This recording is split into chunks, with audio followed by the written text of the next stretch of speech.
What's going on, everybody? It's Preacher Reads, and it's the birthday stream. So stoked to have you guys here tonight. I am excited to hang out. Four Corners of the Page says he's working, but to have fun, guys. We're definitely going to have fun. Thank you so much, Truth and Justice. Rick says this man is lying. His birthday is Saturday. Okay, you got me. My birthday is technically Saturday, but it's my birthday week and my birthday month. Patrick, thank you so much. THX, thank you. We are having a great day. The mayor of Orc City, John Douglas, boom, shakalaka. Happy birthday, bro. Good to catch you live for once. Awesome. Thanks for coming out, man. Auntie Book says happy birthday as well. Well, thank you guys so much for coming out. We got awesome stuff planned for the next 2 hours. One of those things is a giveaway. So here's how that's going to be working. I have a giveaway set up. You need to comment in the chat, hashtag, actually I have it pulled up here. Comment in the chat, hashtag birthday boy. You will enter the giveaway. I've picked 9 self-published novels, and the winner will get to pick from that 9, and I'll send it to them. And so stoked on that. 9 really awesome self-published books. So if you would like to be in that, you need to comment in the chat, hashtag birthday boy. So if somebody could start doing that so I could make sure it's working, that would be dope. And I'm sure you guys want to win books. Who doesn't want to win books? So make sure you comment in there, hashtag birthday boy, and I'll make sure that it's working. Let's see. It is working. Awesome. Perfect. Cool. Well, here's how things are going to work tonight. I've got 2 people currently hiding behind the stage. One of them is a awesome booktuber content creator, and one of them is one of the authors of one of the books that is up for the giveaway. And so we're going to start with the booktube creator. And throughout the night, a bunch of different creators are going to be hopping into the chat, and they're going to get an opportunity to hop on the soapbox. If you guys have ever watched the Bookstreet Boys podcast, you know that's just an opportunity for them to rant about something. And I'll let him go, and we'll talk about it a little bit, and then I will bring on our first author and just talk to him a little bit about his book and give you guys a good opportunity to hear about it. It's a book that I've read recently and thoroughly enjoyed. And as people hop in, we'll give them opportunities for Soapbox and to talk, and want to talk to you guys in the chat as well. Awesome. So who is ready for our first Soapbox? I'm ready for our first Soapbox. I think it's going to be great. My birthday wish is to just hear a bunch of you guys rant about stuff. So my first Soapbox is the man, the myth, the legend. Hold on, let me put the soapbox up first. There we go. The man, the myth, the legend, Jake from Nerd Level Rising. Jake, how are you doing tonight, man? Good. I'm good. Look at this intro, man. Oh, man. You having a good night? Having a good night. Happy early birthday. Well, thank you. Thank you. It is technically an early birthday, but I mean, you know, I feel like I'm allowed to do this. And also, I'll be gone all weekend on a work thing. So this was my only shot. So I feel like it's fair. You know, it's fair. You got to live it. I mean, you only turned 25 once, right? Yes, I only turned 25 once. That is exactly true. I don't think that this is Brian from BellTube. I could be. I think John is lying. Something tells me that John is lying. That's a fact. Doesn't quite look like Brian from BellTube. But here's how we're going to do this thing, Jake. I'm going to give you the floor, and you know how to rant. You've done it before on the Bookstreet Boys podcast. So I'm going to give you the floor.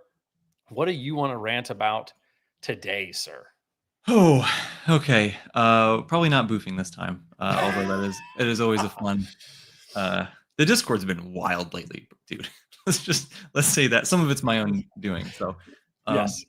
Anyway, which I guess is somewhat related to what I want to talk about. So I think it is common in this corner of BookTube that we're in for people to talk about, like, man, you shouldn't be too scared of some of these more quote unquote complicated, you know, Book of the New Sun and Malazan and Janny Wirt. Like, you shouldn't be scared. You know, everybody can enjoy these things. People talk about that, which is great and important.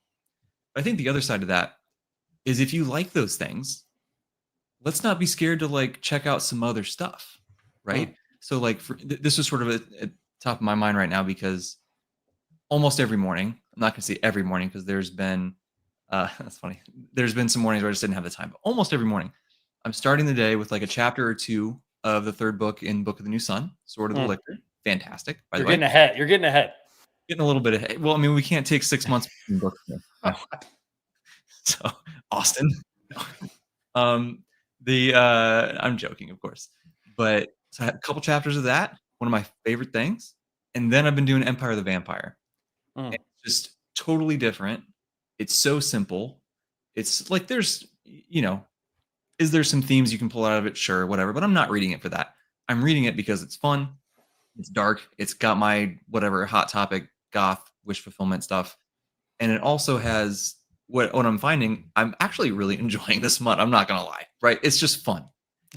So I think it's like let's just all be honest, right? You like what you like. There's nothing wrong with that. And if you consider yourself somebody who likes these more complicated, more I don't want to say elevated because that makes it sound like it's better. It's not better. It's just maybe it's just a different styled story, right? Mm. Let's not be scared to like other stuff. I everyone knows I love Janie, and I just talked about Wolf, but like I love Erickson, I love Rockio, I love all these sorts of people, but I also love Sanderson and John Gwynn and like these. I love weird, random, degenerate anime, and like it's just you can like more than one thing. There's no such thing as a guilty pleasure. Let's just all like what we like and not feel weird about it. I just think that's important. Yeah, and I mean, I think too, like there can even be things you don't like or you really like within books that you just like. So for me, I'm not a fan of those parts of Empire of the Vampire, right? But like Totally fair. most of them, probably 90% of them, I feel like serve the plot enough to where it's fine, right? I'm like, this part's not for me, but I see why Christoph has that in there, right? And so I think especially book 2, that's going to ramp up for you a little bit. There was a couple moments in book 2 where I was like, probably the only one that came off to me like a little extra was the first one, like the very beginning where he figures out that he's got a taste for blood. That was probably the one that I was the most like on. But no, I do totally agree with you that like it shouldn't be weird to go grab a middle grade book that you just love the story of, or then go grab Book of the New Sun and then go grab the like and everything in between. Man, I think that's like totally reasonable, especially since like man, high fantasy for me, like especially you just need palate cleansers oftentimes, right? I just find myself being like, oh gosh, I need a little bit of a palate cleanser from those 75 worlds and 800 characters. And oftentimes that can just be something where you not necessarily turn your brain off a little bit, but just enjoy, right? Even Empire of the Vampire, it's much more focused and narrow, right? Yeah. But I'm glad you're enjoying it. I knew you were going to enjoy it. Yeah. I knew you were going to enjoy it. I think everybody did. Yeah. But it like not only is it okay, I think it's actively a good thing, right? Like you said, like you have to take those breaks and have some other things in the mix. Like if you just constantly are spamming the super, super complicated stuff, you're going to get some burnout eventually. Maybe it takes years or whatever, but eventually you're going to need something different. So I think it's actively a good thing to take those breaks sort of proactively and also just like expose yourself to other things, So true. So true. Riggs says, Jake, ask him how long it took to finish Oathbringer. Ask how long it took you to finish Oathbringer? Yeah. So I might have like read like a third of Oathbringer and then took like 4 months off and then like a third of Oathbringer and then like took like 4 months off. And then I basically read it like it was 3 books. Interesting. I mean, this was prior to me being like super into fantasy as well. Like this was like on the front end of me getting into fantasy. Okay. And so like I needed some more breaks because like I'm used to 300-page horror novels, right? Yeah. The middle is slow also. Yeah, the Sanderlanche is a thing, that's for sure. Yeah. That is for sure. Rig says I need a good example of smut, I assume. Not on this channel. Now on this channel you don't. Kevin Helden says, what up? What's up, Kevin? Little happy birthday from the Talking Story family. Adam says genre bouncing is key. Happy early birthday to my favorite youth pastor. Oh, so nice. So nice. Question was relevant. Chance said, I thought 7:30. Well, Chance, you can be here at 7:30. Well, Jake, thank you so much for coming and hanging out on my early birthday. Hopping up on the soapbox, being the first person to do it. You're the man. Part of the Bookstreet boys. I know this is about 30 minutes past your bedtime, so We're getting close. We got We're getting close. we got to get you out of here so you can go to bed, you know? Well, let me say thank you so much for letting me jump in here. Of course. I love everything that you do, not just in the Discord, but on your channel and everything. It is a pleasure to know you, sir. It's also a pleasure to see the comments that Chance has left in the chat, which is just perfect and really funny. So I got nothing to say on that. You gotta love it. You gotta love it. But for real, dude, thank you very much. I'm looking forward to seeing what everybody else has to contribute. Oh, I'm sure it's gonna be great. I know you're gonna fall asleep during Chances though, so it's fine. All right, I think I know how to. Let me see if I know how to kick you out of here. Can I kick from studio? This feels mean. I'm just gonna say before I do it that I love you. Bye. Love you too, bro. All right, everybody. Let me get it back to here. That was our first guest. We're going to have guests coming in all night. I see 3 people hanging out in backstage. We've got 1 author and 2 awesome creators. And so I'm going to move to the guy who showed up second, and that is our first author. And he just so happens to be one of the giveaway authors, one of our Self-Pub giveaway authors. So if you want to get into the Self-Pub giveaway, comment #BirthdayBoy, and that will get you in there. But we are excited to have him on, and I'm gonna bring him on now. You guys ready for some Luke Boswell? How's it going, Luke? Hey, it's going well. Thanks for having me. Of course, man. Happy birthday, man. Well, thank you so much. Technically not my birthday yet, but I'm gonna be a little bit of a diva here and say that it's close enough. Yeah, you should drag it out for like at least a month. Yeah, I like that. Well, awesome, Luke. Thanks so much for coming and hanging out, man. I recently was blessed to receive a copy of your book. You gave me a copy of your book and thoroughly enjoyed it. I read it on vacation, which was perfect because we were at the beach, and it has a really awesome beachy theme. The Last Light of Edgewood by the Luke Boswell. You got a copy on you right now? Yeah, I do. I'm gonna throw it up there. So doesn't that look like a great beach read? Here she is. Yep. It's got a lighthouse on it, so definitely beach vibes from I like it. Well, thanks for coming in and hanging out for us for a couple minutes, man. Yeah, I would love to, pick your brain real quick about some things, some of your inspirations. But the first thing I want to do is I want to just give you the floor to pitch your book. Yeah. To tell everybody why they should check out The Last Light of Edgewood. Yeah, thanks. So when I thoroughly enjoyed writing this book, so I may be biased, but I think it's great. But I'll say it's great for a few reasons.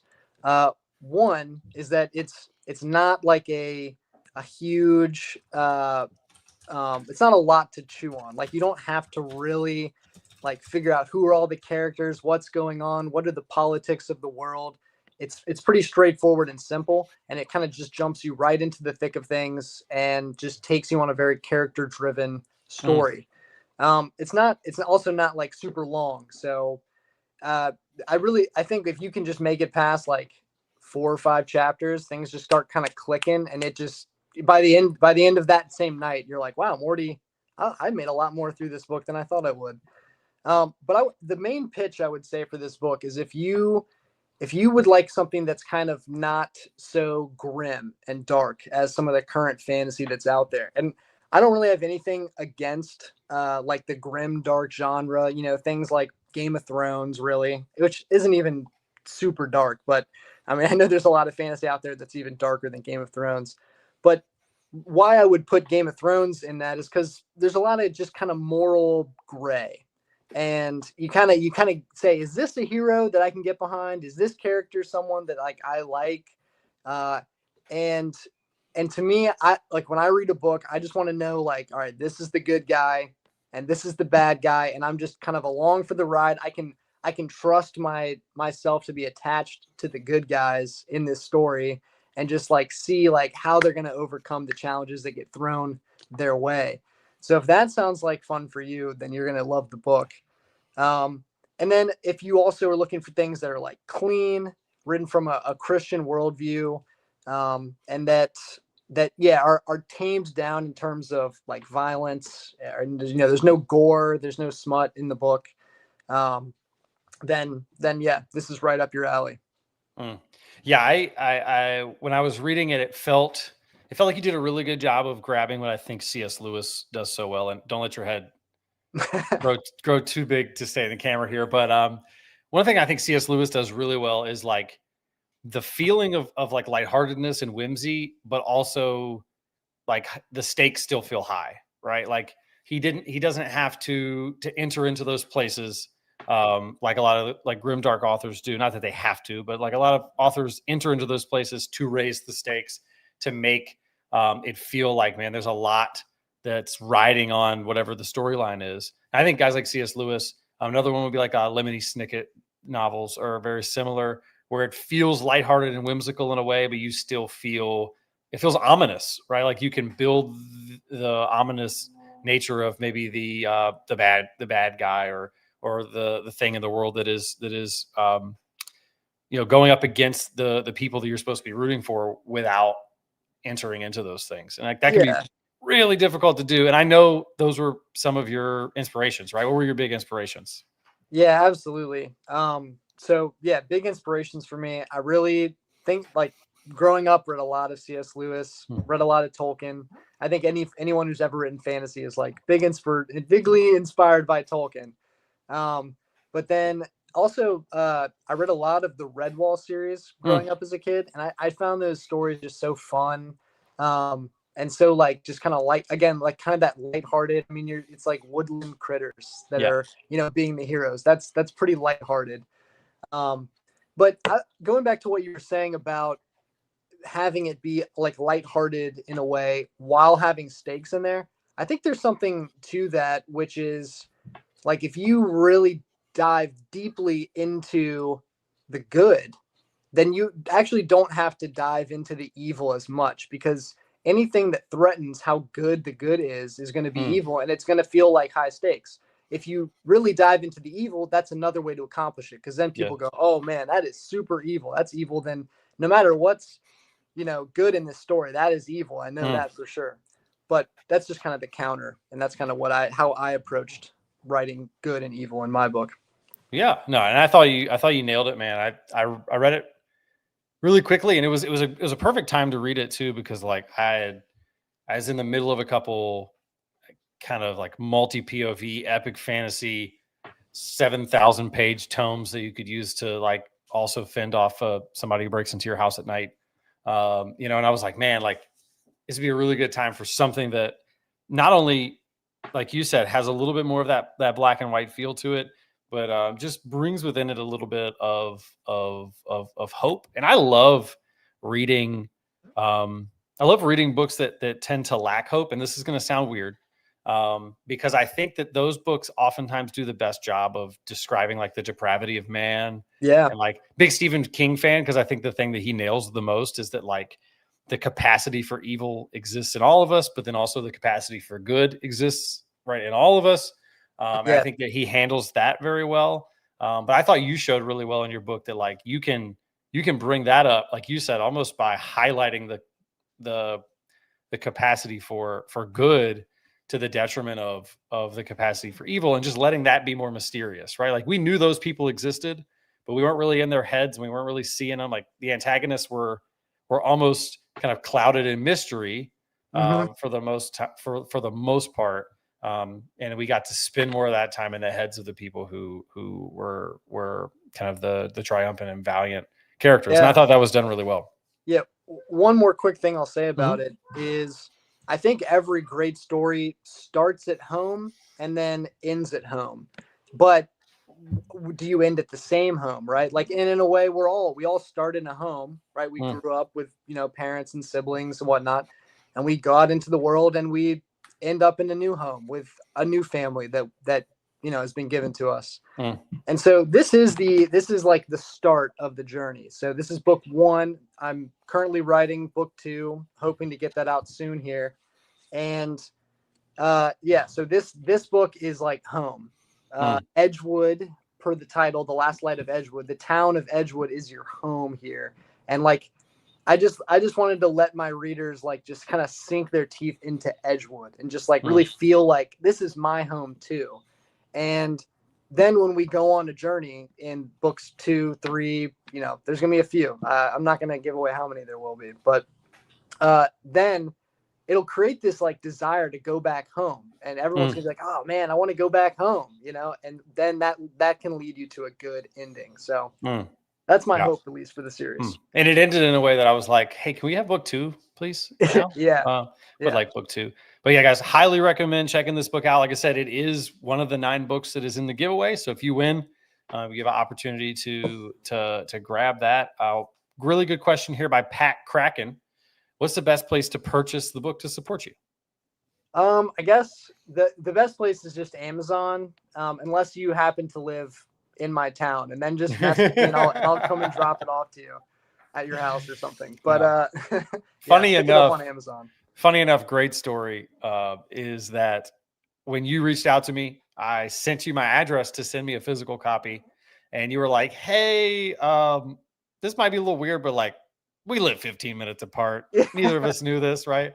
Turns out we're basically in the same town. Had no clue. I had been following you, on your YouTube channel, and was like, oh, as soon as I finish this book, I'm definitely going to be reaching out, sending him a copy. Had no idea he lived, a stone's throw from where I live, basically. So I actually drove to your house. Yep. Went in and good thing I wasn't a serial killer. I'm just saying. Could have been playing the long con. You do read a lot of horror, so might need to write a book about that. Yeah.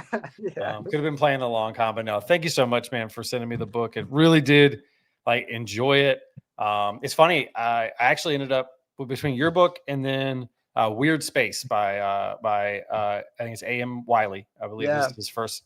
That's on my list, man. Both hit that exact same This feels like a book an adult can enjoy, but also reads like my favorite middle grade book, and has those big stakes and but really leans into the hope and leans into making much of the positive aspects of the story while still really leaving us in a place, especially with the way your first book ends, where we know things are ramping up. Right. Yeah, absolutely. To circle back to Lewis, he has a great quote on that where he says that a children's story which cannot be enjoyed by adults is not a good children's story.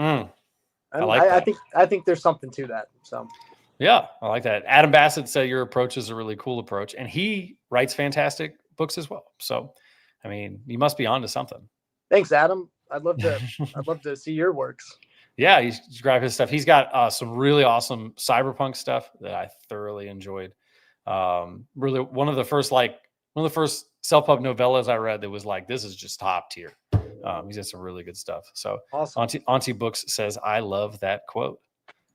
Well, Luke, man, thank you so much for coming and hanging out with us and talking about your book a little bit. Is there anything else you would like to say about it? I think we covered everything. So yeah, if you want to go check it out, Amazon is where you can find it.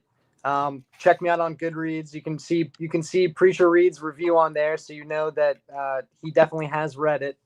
Maybe I'm just lying. I'm just kidding. Yeah, maybe, yeah. But no, you got it. You nailed it too good with your review to have been lying. So true. But yeah, thanks for having me, and I really appreciate it. Awesome, man. You guys, you have a good night, man, and thanks for coming and hanging out for my birthday. I'm gonna kick you now, and again, I feel bad about this. That's okay. I'll hang around in the comment section. Ow. All right.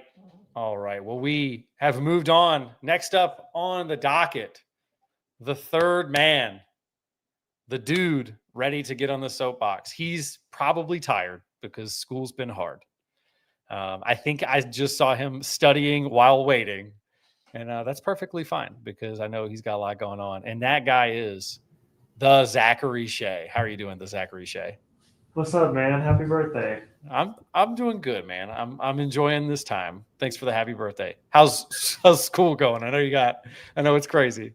It's wild. It's wild. I think you said, isn't your wife, didn't she go to nursing school? Yes. Yep. So she's a nurse. She's a hospice nurse. So it's brutal.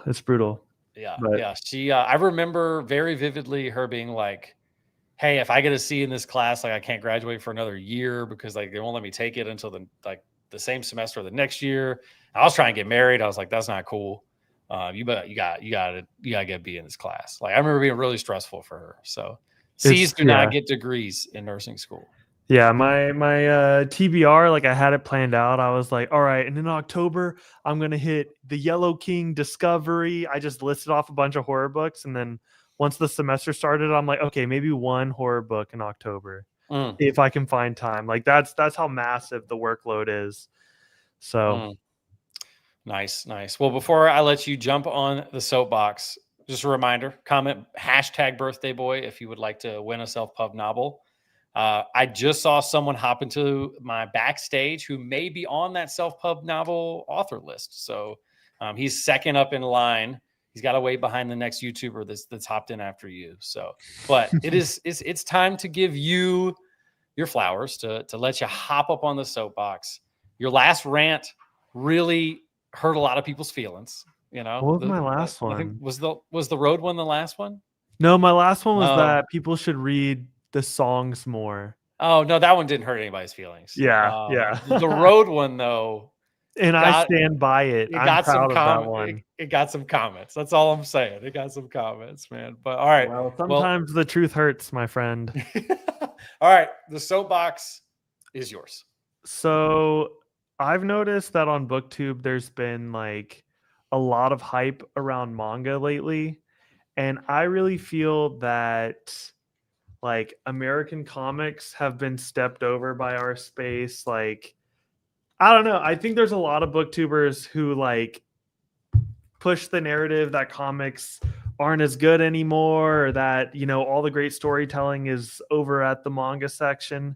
And it's like, I've read some really good mangas. Like I really love One Piece. I really like Vagabond. I love the first half of Berserk.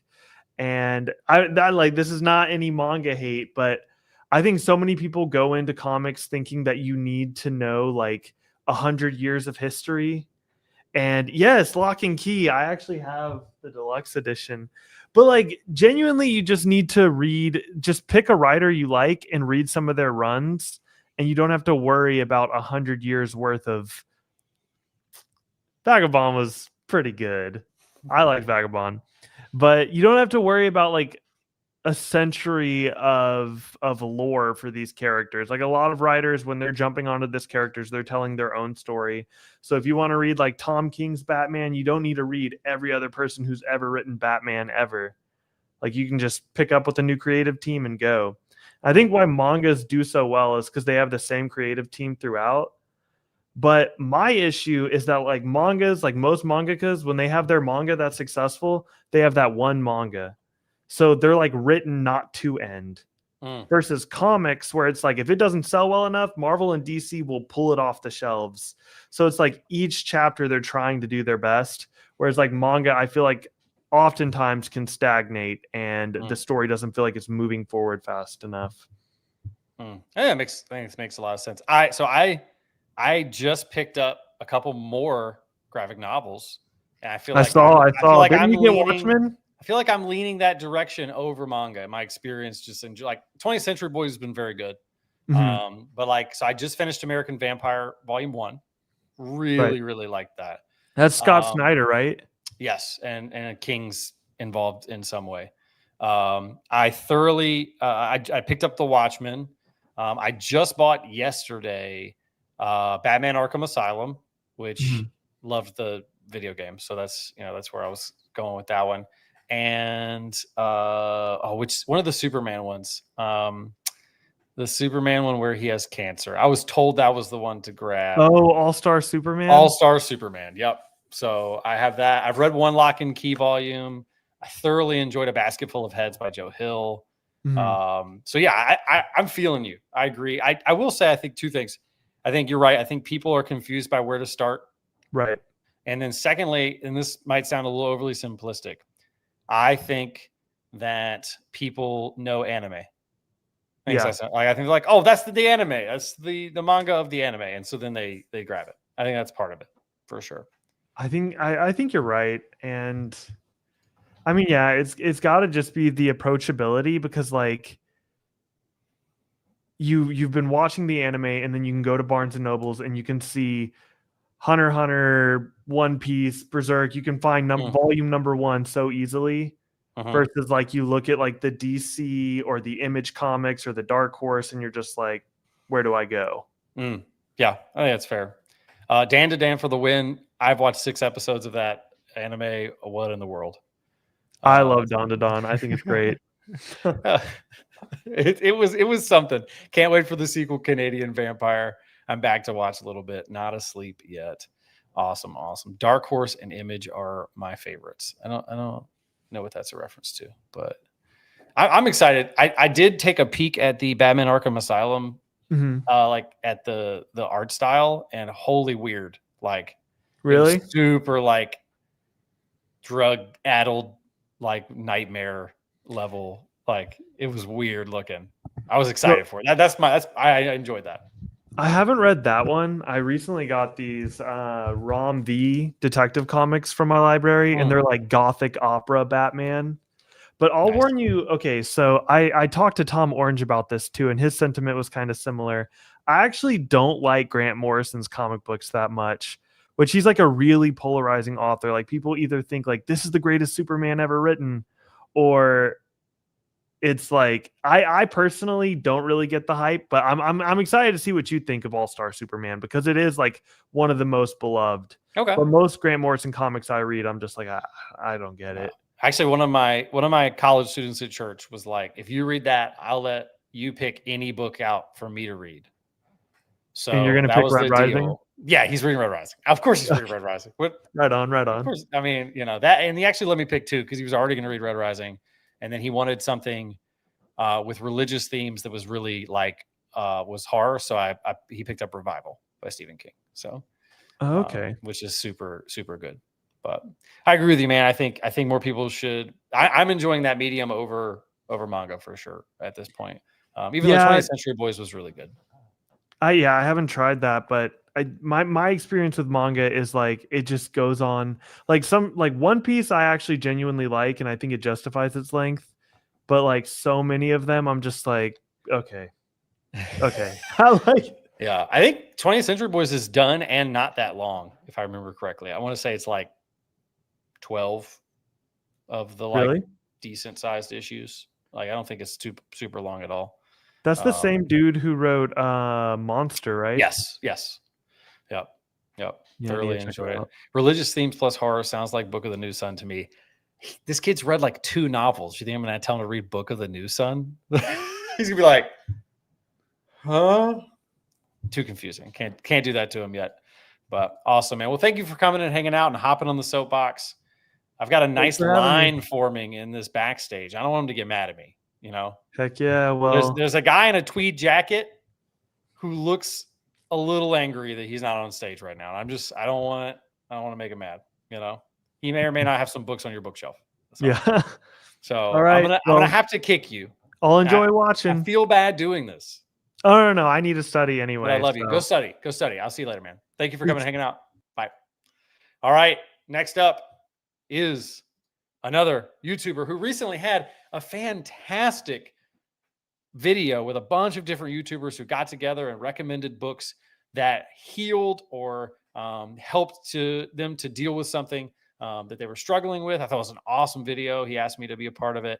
I was very grateful for that. I talked about some of the books that really have helped me to be able to handle my emotions as somebody who has kind of like put up some walls to deal with my past traumas. And so really grateful to have him tonight. He's going to hop on the soapbox. And then I've got a YouTuber / author and an author. Well, I got 2 authors / YouTubers, and then a guy who is staring at me, probably wondering when he gets to come talk about comic books. So we got to get to those guys as well. But I'm going to have on the stage right now the ADHD Reader. How you doing, man? I'm good. You? I'm doing great. I'm having a blast tonight. This is going. Happy birthday! This is going exactly how I hoped. That's awesome. Everybody's hopping in. I'm just hoping nobody gets mad at me. Well, I brought my milk to the situation. I drank all the Minotaurs, so Yeah, awesome. I hope not to take too long. No, that's okay. That's okay. First off, loved the compilation video, man. I thought that was such a really cool, unique question to ask everybody. And I thought we got a lot of really awesome, unique answers, and I thought it was great. I really loved your contribution. That was really lovely. Everybody was awesome, but I particularly liked yours because I, as a person that has trouble expressing myself emotionally as well, that was very what's the word? It hit home. Let's just say it like that. Yeah. Yeah. Well, So I think it's so great when like books can be that type of a place where he's like, that's I talk about when I was reading Demon Copperhead. I was like, I hate this book for a while because I just didn't want to like deal with what it was like making me have to like deal with, right? And then like 75% of the way, and I was like, crap, this is great. I think I'm gonna have to read that book because right now Mm. I'm reading a book and it's in French, so I should preface that. But it does it does bring a lot of questions about borderline personality disorder, which is sometimes an ugly look at myself because I do have it. So it's both a stressful look, but at the same time, it feels like a warm hug. Mm. You know what I mean? Like Yeah. you see, like, hey, that person sees me, they understand me, and and that's the magic of books. You know? Like, Yeah. I love that. I love that part of books. So I love that, man. Well, here you go. It's time for you to get on the soapbox. You haven't been on the podcast yet, so this is your first soapbox opportunity. yeah, I'm excited. So Go for it, man. It's all yours. I have a rant today about English books, particularly physical media, because I have been getting back into like physical media. I used to be really into ebooks, but I started buying books in English and I hate them.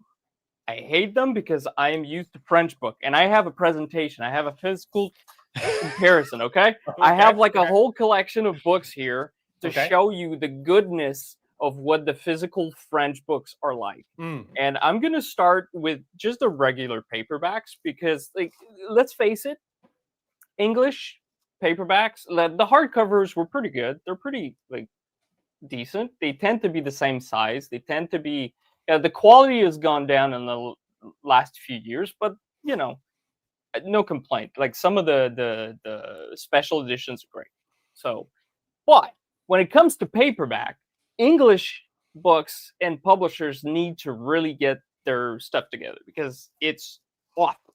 None of them match. None of them are like unified. All the sizes are different. Now, I'm going to show you a collection of different French-Canadian editors. Okay. They're all the same size, and they all have a united look. So let's start with the cartonnier. So we got like first one, second one, third one, right? They all have a very simple minimalistic look. Now we have these ones, La Mèche, and these, by the way, are all the same authors, but they are separated by like a decade and a half, and they're all the same. And by the way, they're the same size. Okay, like they're all the same size on the shelf. Like, it's messy, but. And then I bring here another publisher, French Canadian. Again, unified look. Okay, we're going here. They're all like unified, all the same size. They all match the other ones. And by the way, the loveliest part is actually the typography. It's a very pleasant reading experience. Get a lot of margin room. And it's every time I pick up a French book, I'm like, why is this so wonderful? And English books are so awful. The typography is never the same. It's always like these really hard to read things. The typography in French books tend to be a little bolder. And then it comes to the what we call the pocket books, you know, the mass trade paperbacks. And I'm going to show you a collection of mass trade paperbacks that are all different companies, but they all match. They all have the same size, and they're all different companies. You can see, like, at the bottom, they're all different. But you go into a French bookstore, and you go through the shelves, and it's all unified. It's all just beautifully laid out. And you can pick a book from the 1970s and a book from like the last 5 years, and they're the same size. You know, you'll have differences into like let's say we look at science fiction and, you know, literature. They'll be different, right? And sci-fi and fantasy tends to be like they tend to change a lot, but with history books, it'll be the same thing. A very minimalist, like pleasant experience. The typography is bold. You can read it, even if you have bad eyesight, you can actually read those as opposed to the mass trade paperback in English, which I know they're phasing out, but why can't English publishers just get it together and offer us something that looks good on a shelf, especially like if they decide to publish a series of books, all the books will be put together in a similar way, especially on this part, on the spine. They'll all be the same.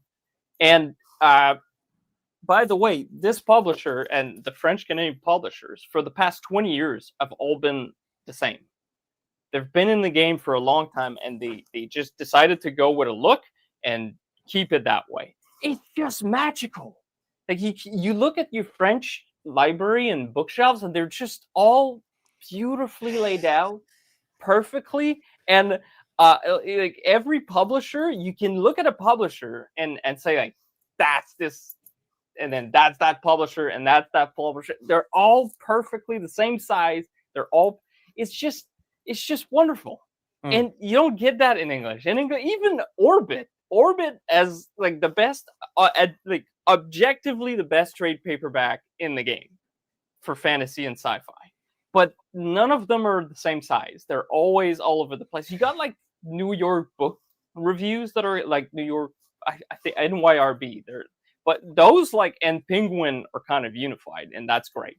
But in fantasy and sci-fi, it's all over the place. Oh, It's driving me insane. The OCD goes nuts whenever I look at my English shelves. And I was like, I have to go with everything hardcover just because at least it looks, all the same level. But then again, Tor Books decides that, we're going to change the size of our hardcover. And it doesn't matter. I understand. I'll say two things. Nothing annoys me more than when a mid series, they like flip the name of the book and the name of the author on the spine. The Dandelion Dynasty is the most egregious one I've seen. Why would you do that? It's at least French books have the decency that if they're going to change it like midway, they're going to change the whole thing and they're going to republish them. Thank God for Broken Binding, because they've been offering us a really great experience in terms of both the design of the books, but as well as the typography. I've been reading Hyperion, and it's one of the best like layout that I've had in a really long time. And I just got the right there, Malazan books, and wow, they are awesome.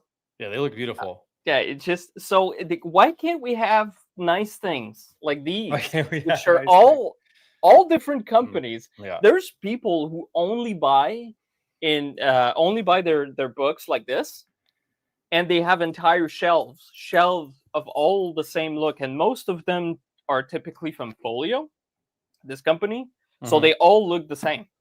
And I've had this company will publish in this as well. So if you don't like these, you can I'll wait for the pocketbook, and then you get it. And they're like $15 to $20 in like average, and books in Canada are pretty damn expensive. Gotcha. So, that's my complaint. I think that's fair. French Canadian books are superior in every way, and French books in general are great. Especially the pocketbook; those are my favorite. But English needs to step it up a little bit, Yeah, kind of tangential to this, and I'll say this, and then we're gonna. I see the guy who's on deck. He's so ready to go right now. He's so ready to go. But I think I had a couple buddies that aren't readers. Like for the average consumer, I had a buddy. He went into a Target. He wanted to buy one Stephen King book, and Target is running the new like uniform Stephen King releases. It's like 7 or 8 of them that have new covers. Those are the worst. But they look all similar, right? Well, for the average consumer. Yeah, that's what I'm saying. The new ones they all look similar. So like there's a Shining, there's a Pet Cemetery, there's like 8 or 9 of them that they've done so far. that all obviously have the same designer. They're meant to like go together. And that guy went in to get one and he bought 5. He bought one, he grabbed one and he was like, he looked at the next one and was like, that looks like it's kind of like they should go together. And then next thing you know, he's grabbed 5 of them because they all feel like they're like kind of a part of the same thing, right? I don't even like Stephen King, but I wanted to get his book. You can leave now. The unified look. let's not start there because we're gonna go into like Red Rising next, and you get a real man. You definitely gotta go if we're gonna be giving some trash to Red Rising. Awesome, yeah, but no, I think it's a fantastic soapbox, man. I think Thank you. You make a good point. I feel like the counterpoint may be that some people like to have their books look all weird and different and wonky in different sizes and like not uniform, but like. Yeah. I appreciate the French books because their design covers are more minimalistic, so they look nicer. I do enjoy the beautiful cover of fantasy in English. Like they're gorgeous. Like let's face it, Broken Binding is just like upping the level a little bit. Oh, you know? for sure. But I just you look at this cover, and it's so simplistic. It's so simple. It's to the point, and it just looks good. I just like that. So fair. Awesome, man. Well, thank you so much for coming and hanging out for my birthday, hopping on the soapbox. I'm happy to be here. Of course. Thank you for having me. Guys, make sure you go check out the ADHD Reader. Check out his awesome collab video and his other stuff that he has on the channel. He's an awesome dude. Man, thank you so much for coming and hanging out with me. I'm going to kick you now, not because I don't love you. Have a night. Good night, man. All right. I have decided, executive decision, because I'm the birthday boy, that the next 2 guys are coming on together. I think it's only fair. They come on together. They're both authors. They're both content creators. They're both awesome. And so welcome to the stage, Chance Dillon and Philip Chase. How are you guys doing tonight? Doing swell. Doing swell? Great. Yeah. Awesome. Great to be here. Good to share the stage with Chance. How you doing, Chance? The Northeast, we have to neighbor. Come on together. Yeah, exactly. We're neighbors anyway. We're neighbors anyway. You guys decently close geographically? Oh yeah. Within an hour and 15 minutes, maybe max. Yep. Awesome. Philip, you're not going to make the trip down to North Carolina for Sun Eater 7 Gala? I haven't even started Sun Eater yet. That would be filled with little spoilers, sense. I'm sure. I might have to bring my tweed jacket just to, I feel like we need a tweed jacket in the space, Yeah, I feel the need for tweed. Yeah. Or we could just make Chance wear the tweed. It'll be chilly. I'll rep some tweed. Chance's arms would burst the tweed, I think. I'm gonna get the same exact size though. That's the thing. Yeah, I think me, Chance, and Jake we're gonna hit the local Gold's Gym and see who can bench the most. I think that's the goal, right? Tom cannot come. Invited. Tom is not invited. Different class of individual on that one. Oh man. Thank you guys so much for coming in and hanging out for my birthday for a couple. Well, happy birthday, man! Yeah, thank you. Yeah, thank you. You only turn 25 once, so yeah. Well, I guess in your case, maybe twice. Yeah. Maybe 34. It's fine. It's fine. Awesome. Well, I think it's awesome to have you guys on, authors, content creators. I've loved seeing how, the self-published space and this space in general has like really gotten behind authors to a point where like we're seeing Broken Binding grabbing. Like I have your Broken Binding, Philip, and it's so beautiful. Like such a beautiful book.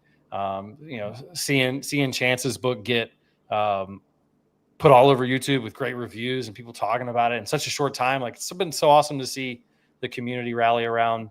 And it's so crazy just how many awesome self-published novels are like here for the taking, especially from people who are active in the community, right? Like I think I'm 5 for 5 right now on reading books from people like in this community.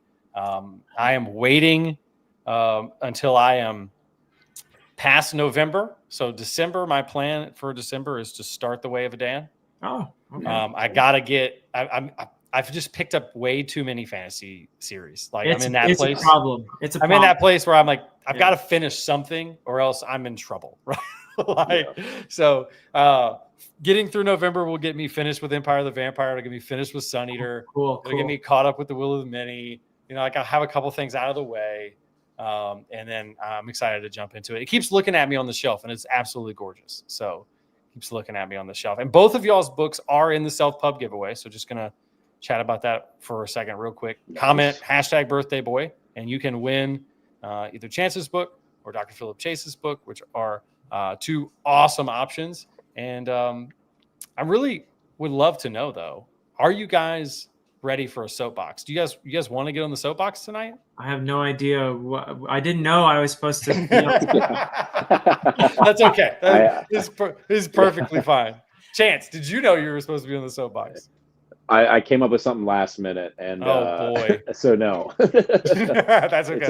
It's about a specific Airbnb in Raleigh, North Carolina. I'm watching the ADHD Reader on the soapbox. I'm like, what the heck is this? Yeah. I do want to mention though that the Adan trilogy's all the same size. Hey, all the same size, and it's not French Canadian. Just saying. Yeah. I mean, I do love the French though. I like to read in French myself, although it's very slow going for me. But yeah, Way of Dan, and I'm sure that Chance's series is all going to be the same size too. No, I'm intentionally making them all the different size. Honestly, would be the next one's college textbook size. Would be the most Chance Dillon thing I've ever heard of in my entire life, by the way. Like, purposefully trolling his readers. Right. That'd be fantastic. I like this idea from Jake. Jake said soapbox duel. You know, maybe I'll throw you guys up there, or maybe I'll give you a topic and you guys yell. No, I'm just kidding. Let's not do that. Oh, pick different sides, like first take. Yeah. I think it'll go great. Who's gonna be Stephen A. Smith, though? I don't know. Oh man. That's so funny. But yeah, I just started Way of the Dan audiobook this week, says Auntie. Alan's narration is so dang good. That is awesome. Alan is fantastic. He is, yeah.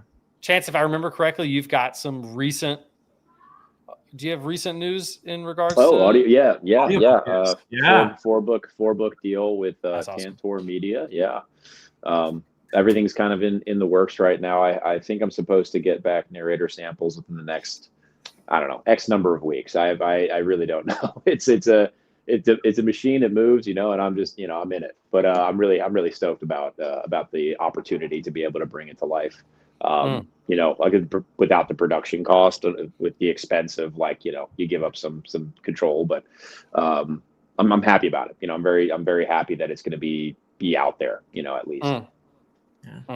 Love that. Yeah, I thoroughly enjoyed being utterly confused for 250 pages in your book.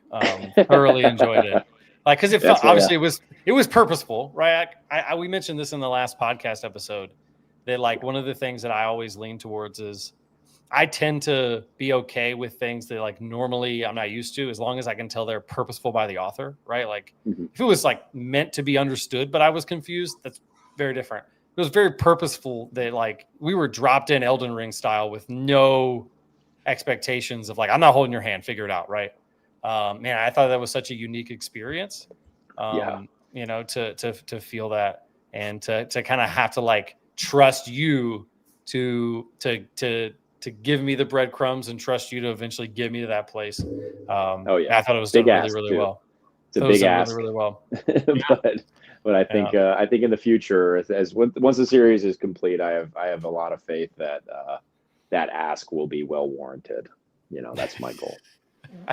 Philip, what are you currently reading? What are you reading right now? I watched your video today, but I'm reading To Green Angel Tower by Tad Williams. It's the last part of the Memory, Sorrow, and Thorn trilogy, and it's really 2 books, but it's sort of you know what I mean. With it's the trilogy that's really a tetralogy, because the 3rd book just got so long they made it into 2 books.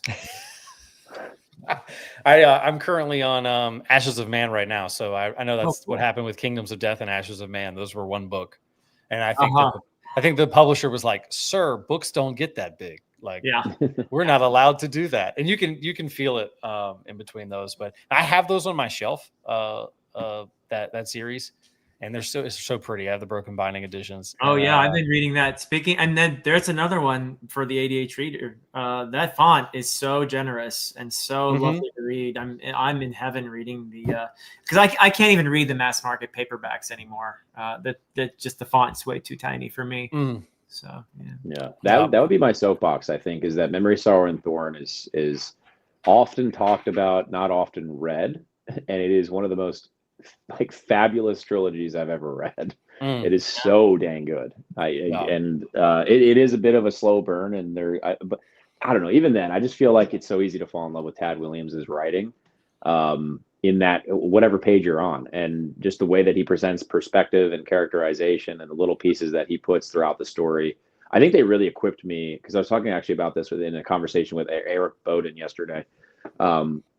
It really equipped me kind of to get into Malazan with a little bit more confidence, just like having touched Memory, Sorrow, and Thorn. I know it's a different experience, but the patience that I sort of learned through, reading and trusting Tad Williams to take me through the story guided me well in going into Malazan. And I think that Memory, Sorrow, and Thorn, Tad Williams as a whole, I hear him talked about a lot, and I see that series. People who have read it, I feel like it's always in the top somewhere, just because of how fantastic it is. Jake has a good question here. Philip and Chance, would you recommend reading both parts of Green Angel Tower together, or do you feel like the break is like a good break? Philip, I think maybe a short break. I mean, I read it like 30 years ago or something for the first time. This is a reread for me. So I'm actually in the middle of the part 1 of To Green Angel Tower. So I could answer that better in maybe a couple weeks. But I would say from memory, I think you'd be okay to have a short break if you wanted like a palate cleanser. Read something a little different if you just need something a little quicker. So yeah, I think that's my answer. I don't know. What do you think, Chance?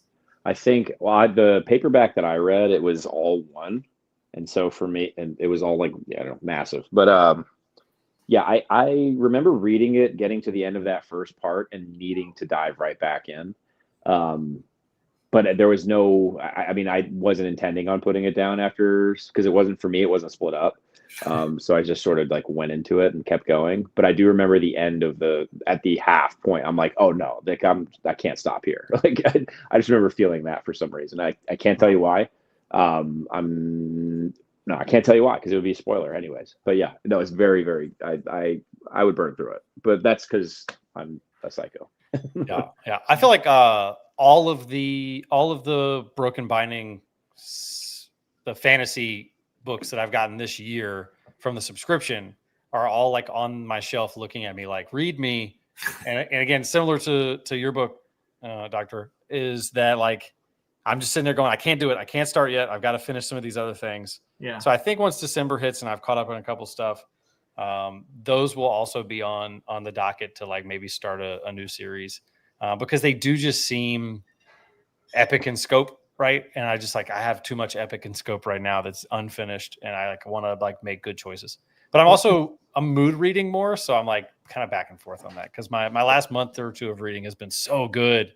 And I've broken like all my rules while I've been reading. I'm just reading this, and then I love it. And then I'm like, I'm just reading this, and it's worked really well. So well, just remember what Gandalf said about it, which is a reader is never late, nor is he early. He reads precisely when he needs to.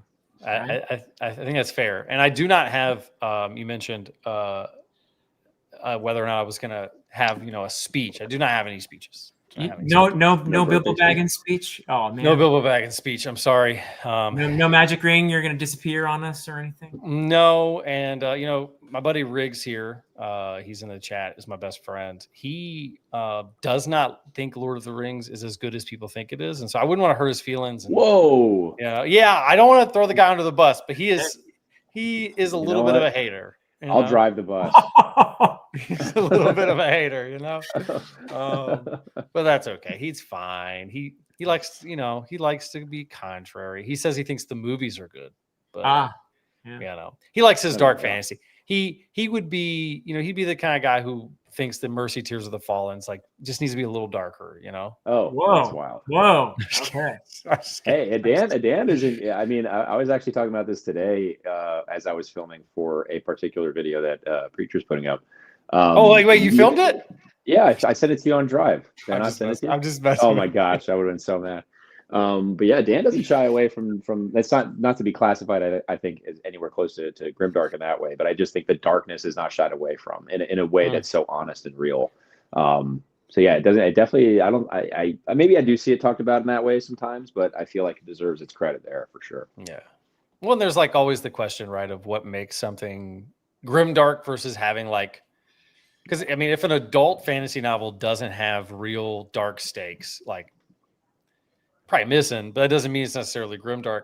I would, without thinking about it too much, I would lean more towards like, are the characters that you are meant to follow and be in their heads, like, or at least with them, are they morally gray and causing some of these problems or exacerbating these problems? If that's the case, then I would like very quickly be like, that's grimdark, right? And so I'm trying to think of some series where it's pretty dark, but you're following somebody that is like, a good example would be Rob J. Hayes, his newest series, the God Eater, the God Eater saga. Very dark, very, very, very dark. But like the main character you're following, like she is his version of like the moral farm boy, right? Like, and I wouldn't count that as grimdark because she's so obviously well intentioned. John Gwynne can be like that. John Gwynne's books can be like that, where there are good characters and there are evil characters, but it can be pretty gritty. It can be pretty dark, especially I'd say the more recent trilogy, the Bloodsworn trilogy. But yeah, and some good characters can make really stupid decisions that cause problems. I guess it's more like, what is their motive or intention behind those really stupid decisions, right? Do they do dumb things for good reasons? And I would say like even Chance, your novel's a little bit more complicated because we do follow lots of POVs and some of them are 100%, morally gray. But then you do have, I would say at least two characters that I would say do some dumb stuff sometimes, or maybe some dark things, or maybe make some tough choices, but like seem to be well intentioned and seem to be the type of people that you're be like, I'm with them. You're rooting for them. So it's always an interesting conversation about what people mean when they say grimdark. And like I came from reading horror first, right? I was a horror first guy. So like I got to grimdark and was like, hey, this is normal. Like King's been playing with like, the concept of like everybody has the capacity to do the gravest evil or the greatest good, like that's one of his favorite, themes. So the first fantasy series I ever read modern was First Law. And I loved, I was like, this feels right at home. Right. And people were like, it's so dark. And I was like, it's actually kind of funny. Like he does he has a great job in First Law of being dark, but also having humor that like really, really lands in the midst of this like awful, awful place. And so I've yet to come across anything that was too much for me, but I haven't read like, what's the R. Scott Baker. I haven't read R. Scott Baker. I haven't gotten there yet. Don't know if I'm quite interested in going that, probably more on like the philosophical level. I'm a little like, it would be challenging, I think. But it could be cool from my perspective to check it out. But thank you guys for coming and hanging out with me for a few minutes for my birthday. I know Chance goes to bed at 7:00 on a normal night. So wait, earlier than Jake? Maybe they fight to see who has the earlier bedtime. Yeah. Well, that's the funny thing is that we actually just go to sleep at the same exact time and FaceTime each other. Yeah. No, you go to bed. No, you go to bed. Yeah, exactly. You say bye first. Yeah, that's not surprising at all. Yeah. We went to the ICFA conference, and ever since we just haven't been able to sleep the same. I don't want to dig into that. We're gonna no, just we're gonna leave that two queen beds. Oh gosh, don't let them get you riled up, Riggs. It's his life ambition to irritate those who love him. That is very true. Spoken by my blood relation, so she knows. They know you best. This is what she was responding to, though. Gotta worship Lord of the Rings. You're not a real fantasy fan. I like modern prose and stories and appreciate the impact, but respectfully would rather read most anything else. Oh, gotta love it. Well, guys, thank you so much for coming and hanging out with me. Totally. I feel really awful kicking out two of my favorite people, but I got to do it. You absolutely should feel awful. Yeah. Hey, thank you guys too for participating in the BookTube Recommends video that's coming out tomorrow.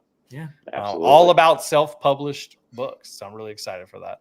I haven't decided yet. Decided yet if I'm going to do an introduction where I pretend to be somebody who is a skeptic, because that's the whole idea, right? It's like pitch a self-published book to a skeptic. And I'm thinking about maybe doing like a cut thing where I talk to myself and like come up with some excuses why I don't read self-published books. But I'm not that great of an editor, so I might be biting off more than I can chew there. But awesome. Well, thank you guys so much for coming and hanging out. Thanks for having Chase, us. It was cool Chance, y'all are the bomb. I will see you guys later. Happy birthday, preacher. Happy birthday. Thank you so much. All right, guys, I've got 2 people waiting in line, ready to go. They are awesome content creators, the coolest. Now, before I let the next one in, remember, comment #birthdayboy to enter the giveaway. Got a bunch of awesome self-published novels that you guys can win. Really excited for that. It's going to be awesome to see which one wins and what you guys choose. But next up is a guy, been watching him since before I had my YouTube channel. He is quite the character. I love the way that he approaches talking about books. We have a lot in common when it comes to what we like about books. But also, I like to think that I was very integral in driving the lie that's going around the internet that he is the king of DNFing. I feel like I may have driven that train a little bit. And that man is Andrew's Wizardly Reads. How you doing, Andrew? What's up, preacher? Are you or are you not the DNF king? Happy birthday. I don't know if I'm the DNF king. I've come across some people, at least on like Goodreads, who DNF more than I do. But like those are the people who like also rate books they haven't finished, so they're obviously terrible people. Yeah, definitely. Objectively, just terrible people. Yes. By all standards. Sorry, I'm still in the midst of dying. I was going to ask you how you're feeling. I know you've been feeling like crap lately. I felt like trash for 2 months, but it's your birthday. I canceled on Michael R. Miller last week. Okay. That means I'm officially cooler than Michael R. Miller. It's got to say something, right? I have written no good books. To be fair, when I canceled on Michael, like I'd been in the hospital the day before. Bro. So am I the king of DNFing? I don't know. No, I don't know, but I do support it. If you give me a soapbox, like it's going to be about DNFing.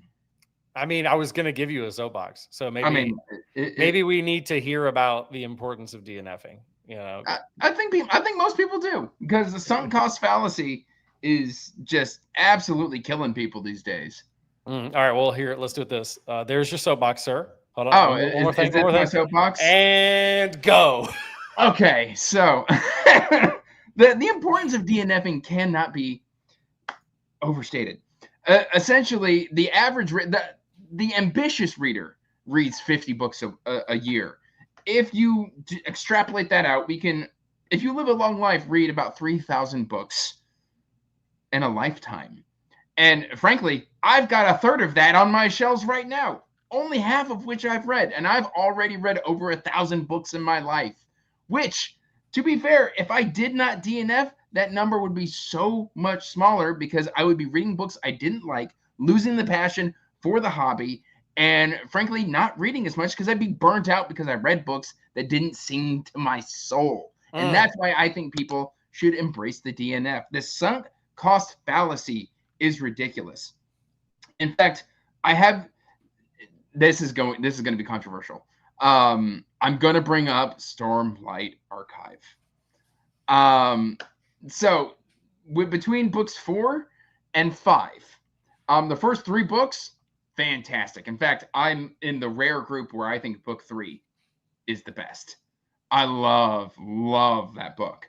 But book 4 was such a change of pace, and I didn't like it, and I was very vocal on it. And it took a couple years for people to be like, oh yeah, maybe we actually didn't like book 4. But in the moment, if you spoke any heresy on book 4, you were just the worst person ever. And then book 5, it was immediate. It was straight down the middle. People either loved it or didn't like it. And then, like, one of my shorts has over 100,000 views, I think, at this point. And it was I Can't Give Up on what is it, Wind and Truth? And people were just like, why? Like, that's sunk cost fallacy. Like, stop, just DNF it. And I'm still on day 4. You're still on day 4? I'm still on day 4. And I mean, just life is too short, too soon. This could all end tomorrow. Do you really want to go out tomorrow reading a book you're not enjoying? That's so true. It is so true. Especially like, I think I DNF'd way more when I didn't have a channel, right? Because like no one's paying attention. So no one's like, hey, you were reading this. What did you think? Right. So like I would just put a book down, and I soft DNF'd like 2 or 3 of the Stormlight Archive books.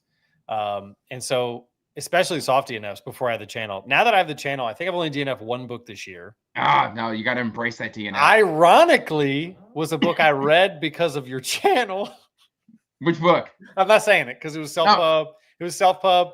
No. Self-pub cannot be held to a different standard.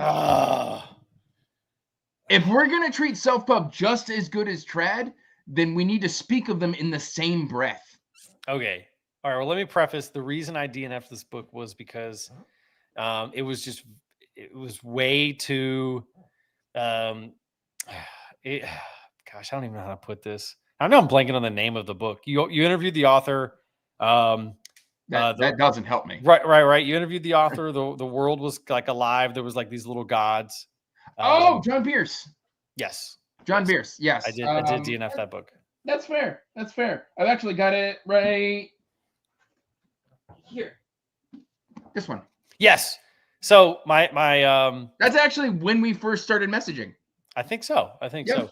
My thoughts on that were that half the chapters were some of the best things I'd read that year, and then the other half, when it would go back in time to establish like the gamification of the world, I couldn't care less. And that's completely fair take. Yeah. So that's the only one I've had this year, I believe. I still haven't read it because I've been such a mood reader lately. And it's funny because I was backstage watching and you were like, oh, I was a horror reader and I came to fantasy. I'm flipped. Yeah. I was a fantasy reader and I've come to horror. You've made a good decision. I think like half of my book haul coming up is all horror thriller books. I've been watching your videos like, yes, do it more, King, more. I'm 40 books deep at this point. Yeah. And I'm loving it. I'm reading Gerald's Game next month. Hey, a couple of in my opinion, most overlooked King novels. Some of them aren't as much horror, but one that for some reason just isn't talked about enough was The Girl Who Loved Tom Gordon. Have you read that one yet? You didn't like it? I loved it. On it. I loved it. I was expecting more from it. Okay, that's fair. There's something about when it was boiled down, the very base premise is girl gets lost in the woods, gets dehydrated, and starts hallucinating. Maybe. Right. But I loved the baseball stuff. At that point, I was really I was on a big Stephen King kick, and I think that is one of the best examples of how he writes young people well. Yeah. Right. Like she's believable little girl, which is impressive, especially when you write authors who can't do that. Like you don't even notice how hard that is until you read someone who can't pull off writing children. And then you're like, oh, that's bad. And then you're like, King just does it effortlessly. It's funny. So the one criticism I never hear people say on King, except for my buddy Nico, is this. King always writes like he's in old-timey slang.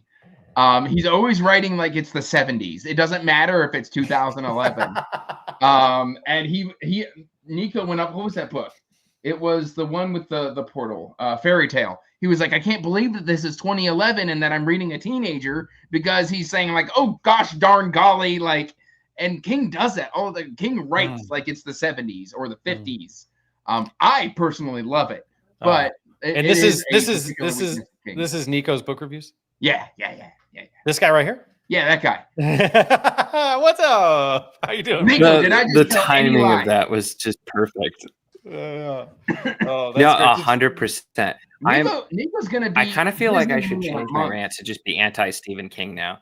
Oh, well, we can kick you out. We are allowed. This is my birthday stream. I am allowed to kick you out. Thanks for coming and hanging out with us, Nico. I love Nico so much. Oh my gosh. Okay, yeah, well, absolutely. Just hear me out. Hear me out though on my favorite King is like actually not his like very straightforward horror stuff. I'm a sucker for his like slice of life. Just I'm with one or two people and we're just following their life. Like I don't know why, but like the Green Mile is for me like that is peak King. Another good example would be a very underrated, the Hearts in Atlantis collection. I haven't read that one yet. The book 2, I believe, of Hearts in Atlantis collection is called Hearts in Atlantis, and it's just about some college kids who get addicted to playing hearts. But it's got a bunch of cool commentary on war and things like that. But like for some reason, that's my favorite King. Is everyone's like, oh, my favorite King is this and that, and I'm like, I'm over here just picking, the ones where I spend the most time with just some really well developed characters, which is why like, you didn't say Duma-Key. Under the Dome for 80% is some of King's best work, and then the end is just atrocious. Yeah, but like the first 80% of Under the Dome is like, this is how you write characters. There's like 20 main characters, and they're all so distinct and perfect, and you love all of them, and you want to know more about all of them. We don't love all of them. You love that they exist in the story, right? And then he just blows the ending. But that's my favorite King. And I think that like The Girl Who Loved Tom Gordon does show that off well. Whereas I would say like his thriller work, like Mr. Mercedes and stuff, I'm not a huge fan of. I love it. They're fine. They're good. The Outsider is gas. The Outsider is the best of the connected works there. But don't worry, I'm gonna tie Nico up and I'm just gonna hold King books open in front of his face, and his reader instincts will just kick in and he'll start reading the pages. He doesn't like any King he's read. What have you tried, Nico? I think he's only done Fairy Tale. Well, why would you start with Fairy Tale? To be fair, I was given it as a gift. To be fair, so I tried it. To be fair, but so my history with I've not read any whole King books, but I had a friend when I was younger who was like a King super fan, read everything King. And so I know many of the details and passages and things from so many books. And every time I'm just like, man, this sounds like something I don't want to read. And I think a lot of it's just, his style grates on me. There's almost always like weird sexual content that I don't want to read. And he just that's like the man the way currently he writes reading Demon Cycle. My brain either. I mean, that's nowhere near as bad as King, but that has that wins me over with the cool world and stuff. I will say that there's plenty of King that doesn't have that stuff, and I will say that King is probably one of the few authors who has something for everyone. Like if I sat down with you and you talked to me for 30 minutes about this is what I love, I could get you a King that you like. You might hate 75% of his stuff, but I can find you at least a couple books that are going to nail it. Fairy Tale was like a 3 out of 5 book for 50%. And then the back half is some of the worst King I've ever read in my entire life. So I don't know if you finished it or not, but good Lord, the back half of that book. I did. It was about 3 for me too. Did you like the front half? Fine. It did just absolutely. It was supposed to be modern day. I thought it was okay, but Andrew did hit the nail on the head. Like it felt like it was set in the 70s despite being modern day. And so immediately I'm just like, this feels so unbelievable as a modern writer. But I thought, those parts were fine. And like, I get what he was going for, but I don't know. I thought it was okay. I didn't expect to have strong feelings on it. So it was, I tend to rank things for King. Either I call it's top half King or bottom half King. Like, I've adopted that saying. Anything top half King is worth reading, right? And that is definitely bottom half King. I don't think there would be a moment in time where someone would explain to me what they like, and I'd say, you know what, you should read Fairy Tale. That would never happen, right? But I mean, he just 11/22/63 is almost perfection. Like that book is beautiful. Green Mile. I think 11/22/63 is going to have the same reaction that Nico had to Speaks the Nightbird. He wants the Nightbird to just shut up. I haven't read Speaks the Nightbird yet, but I'm going to love it because McCammon can't make a mistake. So is it? Well, so I mean, I can rant about that too. But McCammon, so I read that book. That was my first book from him. And dude is obviously a very talented writer, but that book is 400 pages too long. It is an 800-page book, and that is one of the most egregiously overlong books that I have ever finished. And as okay, it's official. I guess this is what I'm complaining about. But so not only. And again, I gave it a 3 out of 5. It should have been 4, but I just wanted the book to end so badly by the time I got there because it just kept going, and it reached a point where it was like, oh, we're ramping up to the end. I'm like, wait a minute, how is there so much left of this right now? And then it doesn't help that the plot of the book is like the plot of an episode of Scooby-Doo, and we're spending 800 pages doing it, and it would be somewhat a mild spoiler to explain why. So it's your discretion on if I explain that at all. But Don't do it. I was going to say that's why I was very vague in my review too. But that is a fantastic way to describe it, though. Scooby Dooby. It is like you read it and you're going to know exactly what I'm talking about. Like so much of it could have been an episode of Scooby-Doo, except there's obviously other stuff in. But there's just it's one of those things where partially I get because he'll have scenes that are entirely not really doing a whole lot, but it's just characters and it's establishing something with a theme. There is literally, and I will admit here that I can't complain too much because I love the Count of Monte Cristo and it does the same dang thing. But there's literally a scene where 2 characters are just sitting there smoking hemp and just shooting the breeze while they talk, and it's very specifically, it is establishing something for later, but I'm like, I didn't need this to be that long. There is also the scene in the book. There's the scene? There is oh no. Every very disturbing scene has one scene that's uber disturbing. And it was funny because Nico was like, was it this? And I was just like, so much longer. Is it as bad as the scene in it? Yeah. Oh, it's way worse. It's worse? Oh, it's way worse. How is it worse? Oh, it's way more descriptive. Oh. And it goes on for a long while. Is it one of those things where as you're reading it, you're you start to question whether or not he liked writing it? Is that what you're saying? It's kind of funny where I really hope not. I found it to be humorous, disturbing, but also absurd. Okay. Oh gosh, I am going to read it because Boy's Life is my favorite book of all time. Oh, so. Boy's Life is a masterpiece. Honestly, Nico, you need to read Boy's Life. Speaking of Boy's Life, this guy right here did not like Boy's Life, and it changed my opinion of him as a person. He's wrong, but he's allowed to be wrong. I actually I put it up for. I have a book club before I had the channel. I have a book club with a bunch of buddies, or 5 or 6 buddies, who it's mostly a gaming server, and mostly read epic fantasy stuff. They read mostly epic fantasy and dungeon crawler. Oh, dude, I need that. I'm coming to your house and stealing that from you, by the way. And so I put it up as a slightly different. I think it was during Halloween time.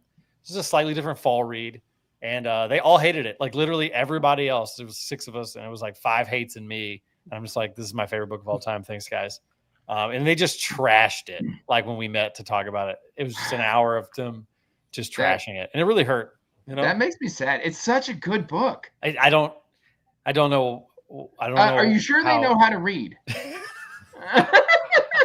They could have just been faking it. Maybe. I think in their defense, I think they expected fantasy. I think they expected. Oh, it's not fantasy at all. Right. I think they expected something more akin to that. We'd read mostly Sanderson and stuff like that. So, but they still, Well, at least it's only 600 pages.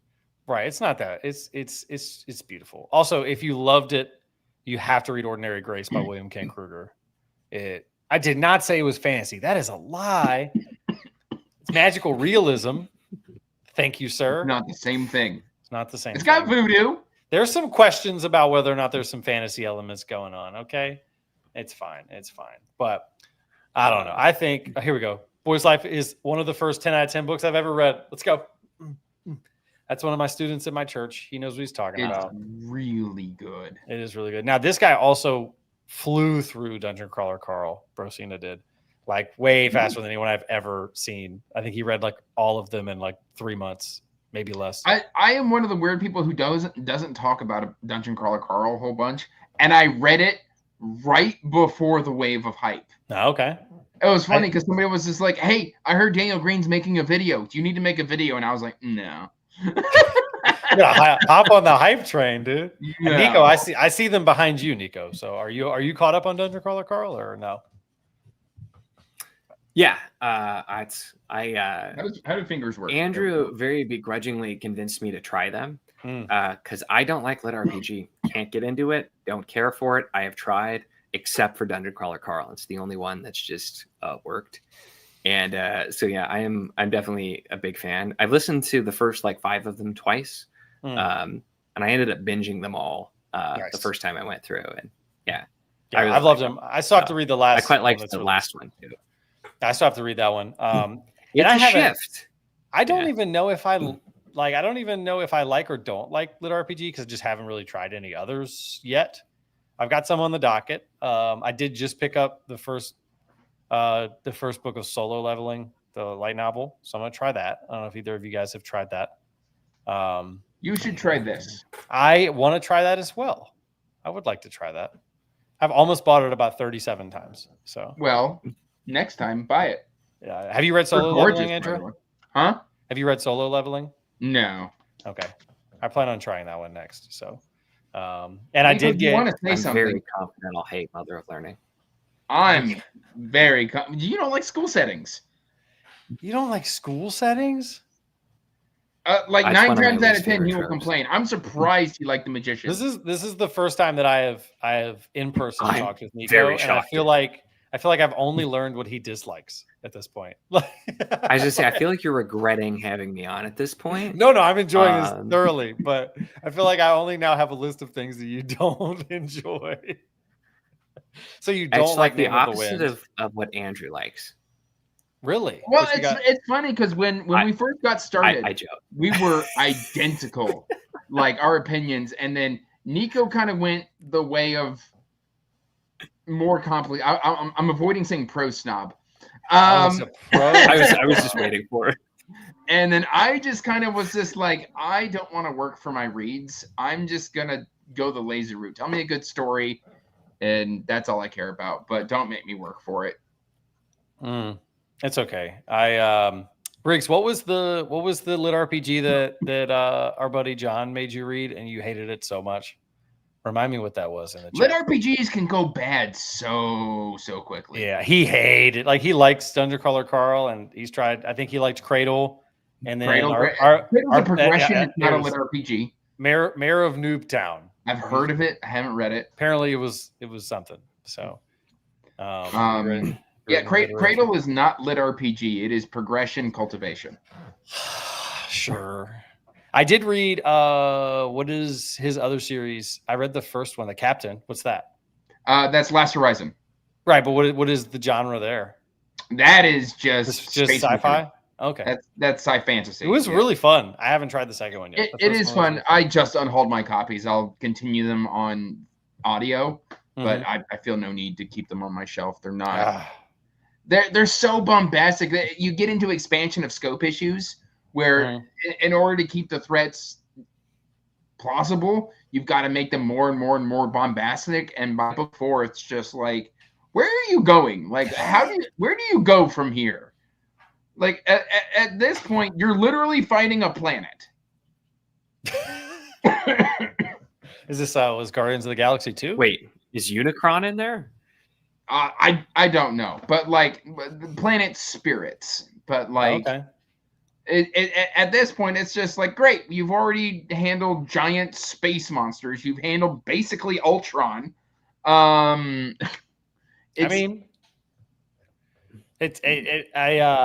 could tell based on the first one that like I was like, I wonder if this is gonna get old fast. Like I enjoyed it the first time, but it does get like at one point I'm just like, you just straight up did Voltron / Gundams. Like that's what you just did for book number 3. And then like you threw in Ultron for giggles. Nico, Very confident I Nico, won't be do reading you this series either.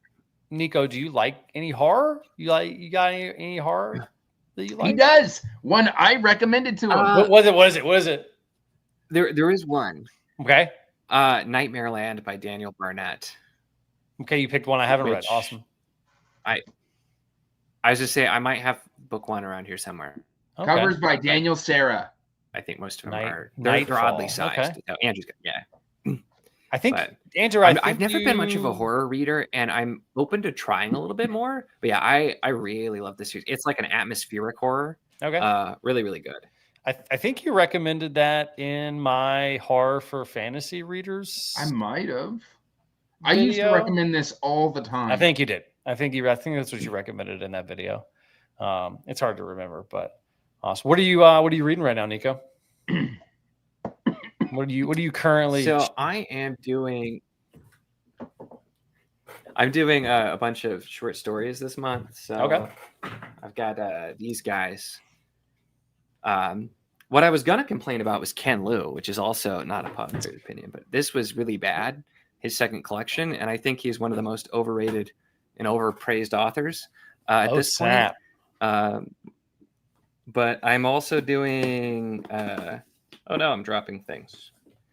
Exhalation by Ted Chiang. Okay.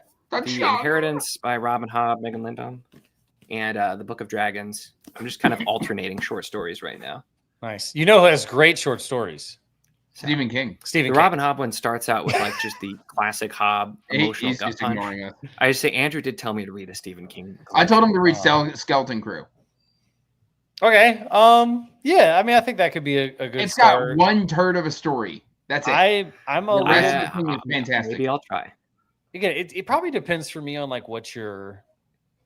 It's been a really mixed time so far for me with these. It depends on me like on what you're looking for, because like my favorite Stephen King collection of short stories is Full Dark No Stars, most likely because it was the first one I read, but I also recognize that like that was him trying to be extra, and I just kind of liked that. But Different Seasons has, I mean, those aren't really short stories; those are more novellas. But I think that's like probably the best place to start with King if you're trying to figure out what kind of King you like. Get out of here. It is. I think Different Seasons is one of King's most overrated collections. Get out. Get out. Get out right now. You're telling me that some of the greatest movies ever are based off of an overrated collection? The movie adaptation is different than the story. It's the source material, and the stories are just as good. Source material doesn't mean crap. When we're talking about The Shining, even King didn't like The Shining. Right, but that's different. That's different. No, it's different. Because Shawshank Redemption and Stand By Me. Shawshank Redemption is really good. That is the one story in the collection I love. The Body? So I like The Body, but we keep doing these weird asides when we jump forward to the future. And like it's a whole chapter, and I'm like, cool, where's that going? It's not going anywhere because it's a short story that one of the characters is writing. It's pointless. I'm gonna disagree. And then at pupil, the concept of at pupil was Actually, no, I lie. I like Shawshank, and I like Breathing Method. Okay. I love Breathing Method. That one was so good. But at pupil, I had a problem with them basically becoming carbon copies of each other simultaneously without any prompting. Fair. I'm trying to speak around what they do. Yeah. But like it's literally just a jump and then we're there. He's just like, I'm mad at you. And then he goes off and does the thing. And then he's just like, whew, that was a difficult discussion. He goes off and does the thing. And now they're just both doing the thing without communicating that they do the thing to each other. That's fair. All right. Two more short story all-stars. Joe Hill's also fantastic at short stories. 20th Century Ghost is so good. Yes. And then the goat of short stories is Ray Bradbury, in my opinion. I mean, just grab any of his collections. I told Nico to do October Country. Any of them. Doesn't matter which way. Just literally that's any of not them. Doesn't matter. That's not true. Sir, Well, you DNF 70% of the books you read, so. I mean, yeah, fine. Probably. So, have either of you guys read Demon Copperhead? I was gonna read October Country. But So, nah. so my buddy Dave here picked up Demon Copperhead, thinking it was fantasy because he saw me review it, and it is the most not fantasy thing ever. I've And now heard of it. it's tailor made to break me. It's a book about a high schooler who essentially is growing up inside of Southwest Virginia. He's in Southwest Virginia. There's a bad opioid epidemic. He's in a poor town. Everybody's addicted. Everybody's poor. Everybody's part of generational trauma. And it's just like his day-to-day life inside of like really bad generational trauma and addiction. And it absolutely broke me. It's beautiful. It's haunting. It's awful in every way possible. But it is 100% not fantasy. So it doesn't sound fantasy. No. No. But Dave I think he's going to finish it out. I think it's got one of the best main character, like some of the best character writing ever. It's loosely kind of based off of the David Copperfield story, like kind of like a spin of the David Copperfield story. Like a retelling? In a way, yeah. Demon Copperhead. But really, really good. Very similar to Boy's Life and how it handles like the like slice of life. I just got in, I think, December Park by Ronald Malfi, which has also been compared to Boy's Life. It's one of the ones I haven't read yet. It's on the list for sure. I just got it in. It's on my next book. Blackmouth is just. I just finished Come With Me. I liked Come With Me as well. That was cool. It was good. Mike didn't like that one as much because he likes the supernatural leaning. It has a supernatural leaning to it. But it has that at the very end. Is it, ain't it kind of vibe to it. I mean, Small Town Horror was also. I'm going to say you should read this one. Andrew, that is on the list. You should it is on the list.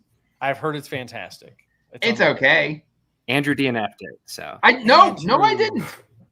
I finished it. Yes, guys. Riggs said Did you? Okay. Demon Copperhead is incredible so far. I did finish Between Two Fires. I did not DNF it. I have never DNF'd a Buellman book. I've heard it's very. I've read. I've heard it's very different than it's super different than The Black Tongue Thief, right? Like super different. Okay. You should read The Lesser Dead by Buellman. Okay. That's a 1970s vampire story told in New York.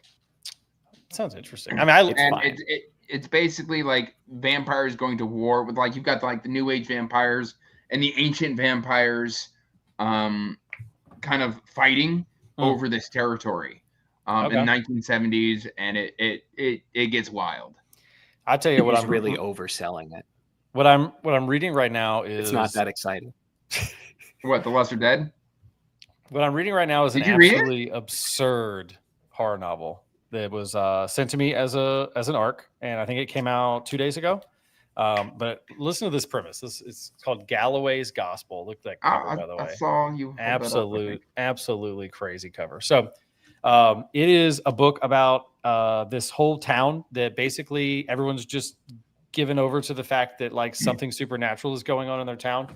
There was this one major event, and since it basically crazy stuff just happens, and they all just accept it, right? But it only happens in this one town, and for some reason, no one leaves the town. They don't really explain why. Just no one will move. It's just they've all kind of come to the agreement. That sounds like a ripoff of Junji Ito's Uzumaki. So maybe. So in this town, there is a high school girl who's an artist, and she's obsessed with writing, and she's kind of an outcast a little bit. Boys don't like her and stuff. And she starts to draw this fake history of a cult because she has a history lesson. She's got to do a presentation in history class on something, and she doesn't want to do real history. So she's decided she's going to make up this historical cult, but the town makes it come alive. So this cult that the monsters and stuff behind this eldritch god and all this stuff, she draws it all down, and then somehow everything starts to actually happen, and then it all just evolves into this mass cult chaos. Dude, it's been really good. I'm 90% through. It's been fantastic. It's a little absurd in some places, but it's kind of meant to be because whatever she draws happens. And so sometimes she draws stuff and it happens. It has to happen, even though she's like a 15-year-old, girl drawing pigs that eat people's arms to poop out like produce.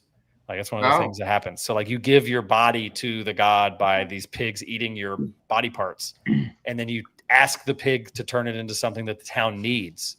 And then when the pig poops, it then like grows out of the ground. And like it basically turns into this crazy cult story, right? I'm thoroughly enjoying. I'm like 90% of the way through with it, but definitely feels like a much needed like different feel of horror, because I've been reading a lot of like super serious horror, and this is more absurd. So I've been enjoying it. But nice. Yeah. Well, guys, thank you so much horror. for coming and hanging out with me. Yeah. I'm also rereading One of the Goats to prepare for book 2. So maybe, do you guys don't like this? You guys hate everything. I liked it. Oh, I didn't okay. love it. Oh my gosh. Bro, the last 100 pages I of loved that it. book, the last 100 pages of that book are just strength of the few. I've got it. Where is it? You have it out of sight. That is a travesty. I mean, I've got better books in frame. I have the second book pre-ordered. Where Although is it? they might release this art now or something. I remember So hearing. no, this is actually one of the okay. greatest. This is one of the greatest wins in trad publishing history. Every copy of The Strength of the Few, will be released with a reversible jacket. That's what it was. Yeah, one side is the old cover, one side is the new cover, and every copy will have that. Even just the regular Barnes and Noble Books a Million will all have it. This is like super awesome. So You need to read Black Wind. okay, what is that? Who's that by? F. Paul Wilson. Oh, I did. So someone told me I need to read Repairman Jack. Yeah, this is set in the same world. Okay, cool. This is just Pearl Harbor based, World War II. Okay. Repairman Jack is set in like the 90s to 2000s. Question: Are you guys in a hurry to get out of here by any chance? No. Because if not, I think I'm just going to add in our next guest who's sitting here in the waiting room, and we can just talk to that guy. Sure. He's a real problem. So you guys buckle up, because the guy, I mean, his whole YouTube channel is basically devoted to just pissing people off. Just kidding. It's Sam. Hey guys. I thought it was going to be Alan, and he was going to pop in and immediately Holy War. I've never spoken to Alan in my life. I would love to. Oh, Alan's amazing. I've heard, every time I've ever seen him on anything. Hi, Sam. Hey, what's up, Sam? How you doing? Nico. Good to meet you guys finally. You guys have never met? No. Oh my gosh, I'm just bringing everybody together. Like I met Preacher along with like 37 people on the Book of the New Sun read along, so I guess that counts as meeting. But I mean, well, we talked before that. I just never Never one day we'll do the second Book of the New Sun video. I think they got it scheduled for 2028, 2029. Yeah, maybe 2031. You might be able to squeeze it in by 2030 if the world hasn't ended by then. Yeah. We gotta hope that the resurrection hasn't happened. And if it does, we could just ask the author to come on. That's right. At that point, if YouTube still exists. Like there's no time to catch up. Have either of you two ever read it? The only way I'm gonna do that is to get one of the keys from Lock and Key, open my head, and shove that book in there. It's a bear. Yeah. I can't imagine you reading that one, Andrew.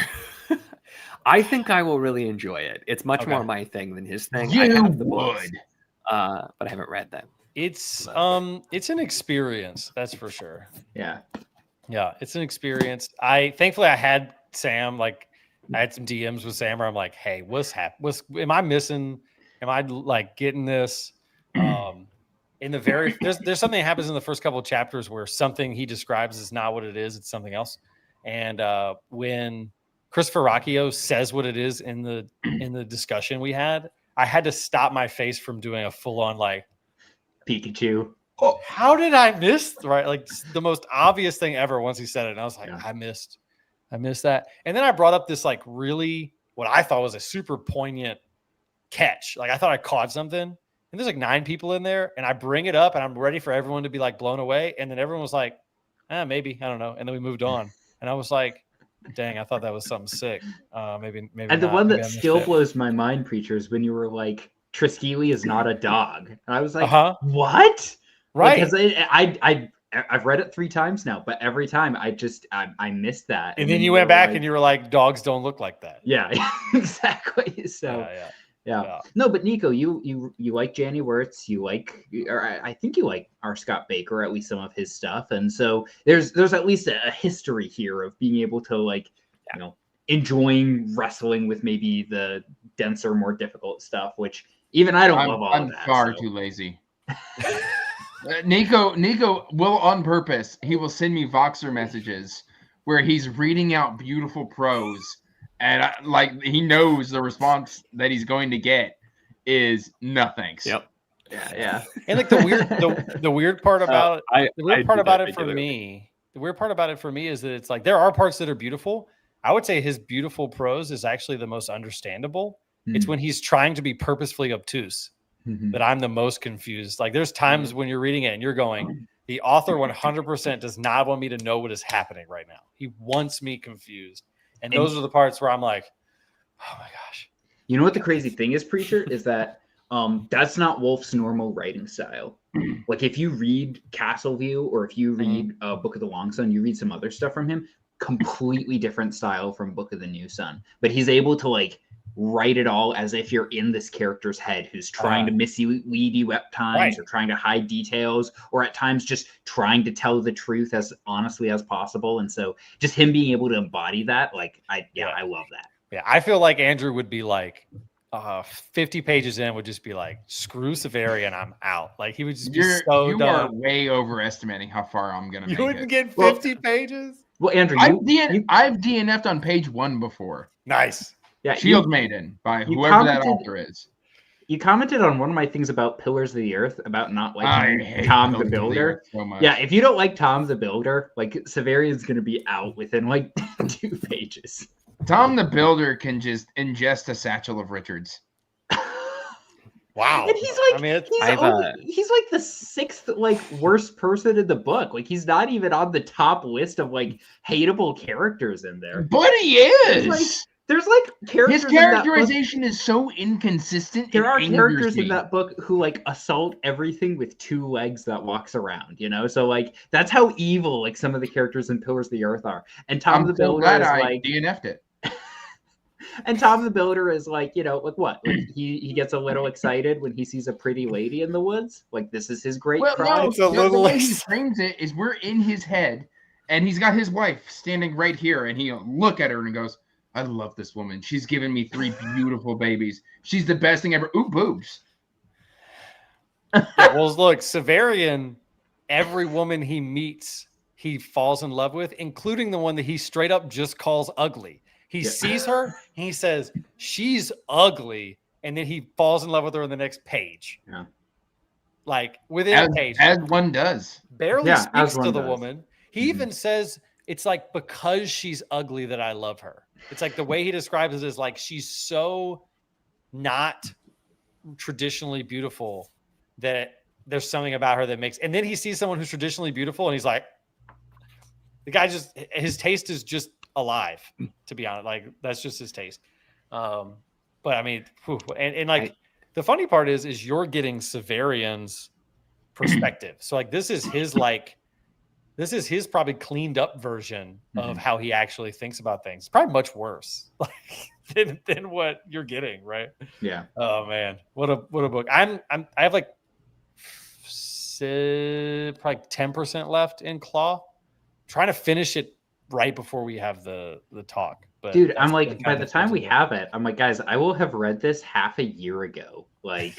All right, it's hard to remember what I read yesterday. So. Right, like I'll remember some of it, but I've read like literally like 20 books since I read Claw the Conciliator. So yeah, I'm taking it slow. I'm taking it slow. Well, real quick, because we are running close to the 2-hour mark, I'm going to go ahead and do the drawing for the self-pub book. You guys can obviously stay in here and hang out. But so last chance, #birthdayboy. If you would like to get into the self-pub giveaway. Have you guys read a decent amount of the books I'm giving away? Let me pull up the list. I have no idea what you're giving away. All right, I got you. I'm pulling it up. Okay, so I am giving away either, so they get to pick out of these 9. Oh, babe, you got to bring him in here. Britton! Hey, what's going on? What's up, man? How are you doing? I'm giving all right. Just got out of class. How are you guys doing? How are you in class? It's You're in night school? Well, it's a class that's in the evening. That would be night school. Yeah. Britton, I feel like we got to connect soon because I've been reading a lot of comics and graphic novels, and you're the GOAT of comics and graphic novels. So, oh well, thanks. I'm glad you think that. How does it feel to know that you are the comic and graphic novel guy? Yeah, it feels good. Feels good. Yeah, I think I'm competing with Shay for that. Yeah. That's true. Shay's getting in there. He had a nice rant about it earlier. All right, so I have 9 self-published books that can be chose from if you win this. Weird Space by A.M. Wiley, which I finished last month. It was fantastic. The Last Light of Edgewood by Luke Boswell. The Crimson Fire by Abel Montero. By Blood by Salt by J.L. Odom.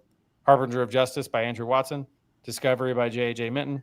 Mercy, Tears of the Fallen by Chauncey Delone. Don't know who that is. Sounds like a AI writer or something. Yeah. The Way of Adan by Philip Chase and Cello's Gate by Maurice Offridge. So those are the 9 you can choose from. Cello's Gate's one I've been. I know exactly 2 of those. Nice. I've read like 4 of those. Okay. I own Discovery and Mercy's Tear of the Fallen. So yeah. By Blood by Salt, good. By Blood by Salt was fantastic. Now I've heard of this by Blood by Salt. But I've heard it's pretty good. It is good. I just finished Weird Space like a month ago. Super cool, like coming of age, first contact story that is written like a middle grade novel, but is 100% for us. Like it's just I don't know how to describe. It's had some Easter eggs in it for like adults, but it reads super fast. Thoroughly enjoyed it. Had a really awesome audiobook with like some like background noises and some like really cool like immersive audio stuff in there. So I thoroughly enjoyed that one. That one and Last Light of Edgewood are the last 2 I read off this list. But I'm also interested in Cello's Gate. It was funny. I had a buddy of mine who I saw at the gym yesterday. He's not in like BookTube and especially self-published world, but he does like follow TikTok. And he was like, "Dude, I bought a self-published fantasy novel or sci-fi novel called Cello's Gate because Smitty said something about it." I saw him. Yeah, I saw and that. I was like, "I know Maurice. That's awesome." Yeah. He's like, "Yeah, I bought it. It'd be like my first self-published book." And I was like, "Sweet, that's cool." Who's that's cool. Smitty? Like a big TikTok guy, I think, right? Okay. Yeah. He's really big on TikTok. He got a hold of it and put a really good review out. So. Isn't that the guy who really likes? Oh man, my brain's fried because I've been doing school all day. Isn't that the Stay dude off the devil's lettuce. Don't do drugs, kids. Isn't he into? Isn't he the guy who's into the Sun Eater books? A lot of people are into the I was going to say that describes about that was not helpful. Okay, fine. The black he guy likes who's Sun really Eater. the black dude who's really into. He is African American and likes the Sun Eater books. Yes, so we're going to go ahead and assume that that's who you're talking about. Yeah, I think it's like, is it Smitty like 13? Yeah, he's some random numbers. Yeah. Okay. Yeah. Okay. Right. You know you're popular when your name can be unremarkable and still be huge on TikTok. All right, so probably should have just said that and not that he was a black guy. I apologize to the audience. You're fine. Everything you said is factually correct. Technically, factually true. All right, well, it's time. We need some drum rolls. We're gonna do this. We're gonna do this giveaway. See who wins it. Now they do have to be in the chat. That is a rule. They have to be in the chat. So hopefully they're still here. So let's draw it. Ready? Are we ready? Ho ho ho ho ho ho ho.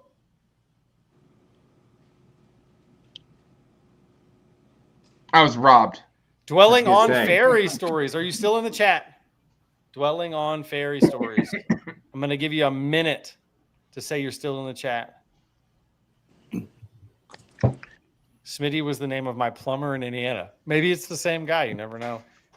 I'm in Indiana. I'm not a plumber though, and my name is not Smitty. Smitty. The next one. Hey, Carly, how's it going? Carly sticks her head out and says hi to the YouTube space at least once every 6 months. Hey, Carly. Maybe she'll get another video out. That's a fantastic book. Maybe she'll get your plumber can't read.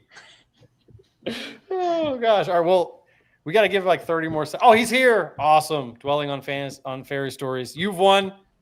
DM me on Instagram which book you would like from those 9 books, unless maybe you know it now. But DM me so I can get your contact info and I can get you maybe one of those awesome books. That'd be great. Awesome. Thank you guys for participating in the giveaway. And y'all are the bomb. I do want to give our man Britton a chance here. Because he's here. We got 5 minutes. We have 5 minutes. All right. Technically 4 minutes and 30 seconds. All right. You commented earlier that I'm starting with the wrong Superman comic. Where do I start, Britton? Tell me. Well, I mean, I'll admit I'm not the biggest Superman fan, but okay. I mean, I'd probably start with something like Superman for All Seasons, which is Jeff Loeb and Tim Sale's take. There's also Superman Birthright. I actually read that earlier a few months ago for the first time, which was really good, which is basically like Mark Waid's take on Superman's origin story. So my first Batman will be Batman Arkham Asylum. Is that a fair choice? That's an interesting choice. I love the game. I love the video game. So. It's a good book though. It's a good book. The art's pretty wild, but you said you might be interested in it, so yeah, I like the fever dreamy style. It looks cool. Riggs wants to know how you felt about the recent movie. I assume this is Superman. I guess that's what they're talking about. I liked it. I liked it a lot. It was really good. I had a lot of fun with it. I haven't watched it. Okay, real quick. We got 3 minutes. What are all of you guys currently reading right now? And where can we find your YouTube channel if someone's in the comments and doesn't know? I'm very easy to find. You literally just type in Andrew Wizard and I pop up. Nice. Well, right. We'll start with Nico. Nico, what are you reading and what's your channel name? So I got my short story collections doing The Inheritance by Robin Hobb, Exhalation by Ted Chiang, and The Book of Dragons by Jonathan Strahan. I don't really read short stories much, but I'm doing it this month. Nice. My channel is Nico's Book Reviews. It's like Mike's Book Reviews, but smaller. With more hair. Nice. I like that. With not much more hair. Also, nice. Awesome. Well, someone has just popped in last minute. He wants to spend the last 3 minutes of this stream with me. Hey, what's Book up? Beast Hey, happy birthday. Thanks, man. What's up, everybody? How's it going? That is one beautiful man right there. It's good. I know. Sorry, my interview went a little late. Dude, no, you're good. Thanks for popping in for the last few minutes. Yeah, we got 2 minutes and 10 seconds left. So. Hey, that's all right. I had to say happy birthday. I promised my wife we'd go 2 hours. So I know how that goes. I don't want to be all that. Yep, I know that awesome. goes. Well, Nico, make sure if you guys do not know Nico's book reviews, head over to his YouTube channel, watch some of his awesome content. Andrew's Wizardly Reads. What are you reading right now, Andrew? Man, I'm reading so much. I'm reading Witchwood Crown by Tad Williams, Lock and Key by Joe Hill. I'm doing Heretical Fishing by Haylock Jobson. Right there. And then The Bone Clocks by David Mitchell. You're gonna DNF that. I'll say, but the real question is, what are you DNFing right now? He's DNFing The Bone Clocks for sure. No, I like the first 7%. It's been great so far. Sounds like Andrew doesn't know this yet, but next month when I see Andrew again, we're gonna do a video where I start reading books to him until he DNFs, and we're gonna have some Book of the New Sun, some Baker, and it's just I read it out loud until Andrew DNFs. Dude, 2 pages in, he's just out of there. You know what? If you do the voices, I may just let you keep going. There you go. Oh gosh. Now I have to disagree here. I thought the show for Lock and Key was fine. It wasn't it's nowhere near as brutal as the comic. It was fine. Yeah, it was fine. It did the last season a little bit of, but that's okay. Well, that's cool, man. It sounds like you're reading some good stuff. Andrew's Wizardly Reads. If you guys have not seen his channel, he's the man. He is not just the DNF king. He also finishes lots of books. He does. And he gives great reviews. Allegedly. He gives great reviews. I finish around 100 a year.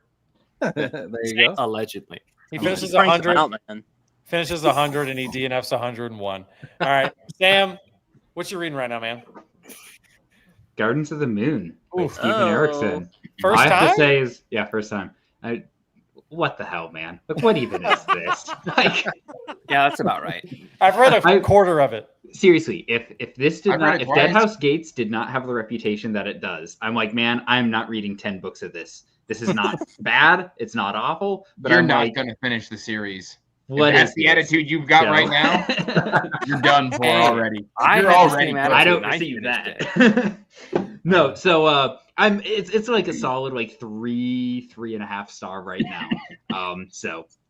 Yeah, reading that, and then also reading My Father's Ghost by A.C. Wilson. And Give A.C. Amos Wilson, a shout out. I appreciate yeah. that. Amos is both a friend, but also like unironically like one of the best indie published authors I have ever read. So this is like Robert Louis Stevenson meets J.R.R. Tolkien with a splash of horror. So Nice. Yeah, that's what I'm reading. And you are youtube.com/isamwise. Just iSamwise, yeah. Nice. Awesome. Took me a while to like to put out enough videos so that when you search for iSamwise, it's not just like Lord of the Rings clips, but it's me now. So you can get it just by searching. And then I think one time I was looking for your channel. I was looking to put your name in one of the videos. I think it was when you were in the Bookstreet Boys, and it also popped up someone named Sam Not So Wise, and I was like, we can't have both of these. We can't. This is not allowed. This is not allowed. Britton, we're battling Sams. Britton, what are you reading, man? While you're not at school? I just started The Devils by Joe Abercrombie, which is. I liked it. I liked it. Don't listen to Preacher. I've been hearing people say polarized things. Either it's one of Joe's best or it's absolute dog water, as Preacher likes to say. Someone may have said that. I don't know who talks like that, but someone sounds pretty butt cheeks to me. Someone may have said it. Someone may have said it. And A Brief History of Seven Killings, which is I don't know how to describe that novel. I was gonna say by an author that you're just kind of meh on, like Marlon James. Like, yeah, just he's all right. Are there people just walking by you while you're on my stream right now? Oh yeah. Nice. Yeah. Make sure you tell them to like and subscribe. I'm on some Okie dude. I'd be shocked if that would be hard to find, but hey, you never know. So YouTube, some Okie dude. Okay, yeah. I've had some people say okay. I'm like, no. Some okay IE dude. Yeah. Happened to my library once. It was kind of the man, the myth, the legend, Slay. Preach has the worst taste. Oh, that hurts. Wow, that really hurts. All because I didn't like. No, Jake, the Bookish drummer, has the worst taste. Yeah, does he? I don't know that guy. I don't want to say anything. Cuban says Slay's Don't worry. here. I'm out. This is not surprising news. I've said it to his face. Awesome. Well, Chris, the bearded book beast, you came. You're here. You wish me a happy birthday, which means you get to tell us what you're also reading right now. All right. I'm reading Kingdoms of Death right now. Oh, get a therapist. Get caught up. I'm like 200 pages in. You need to get a therapist. That's what I hear. On speed dial. How you liking them space communists? It's good stuff. What's a little space talking between friends? Yeah, I'm oh man, that book did something to me. That's for sure. It still isn't Dark Age levels if I needed a therapist. Oh yeah, gosh, Dark Age. What are you talking about? That book is so much better than Dark Age. Okay. I was talking about needing a therapist. He's saying like it didn't hit him as bad as. Here's why Dark Age is. You want to talk dog water? Don't you do it. Don't slander Red Rising. Don't you do it. The reason why Dark Age is one, better, and two, more painful is that he did such a bad job writing it.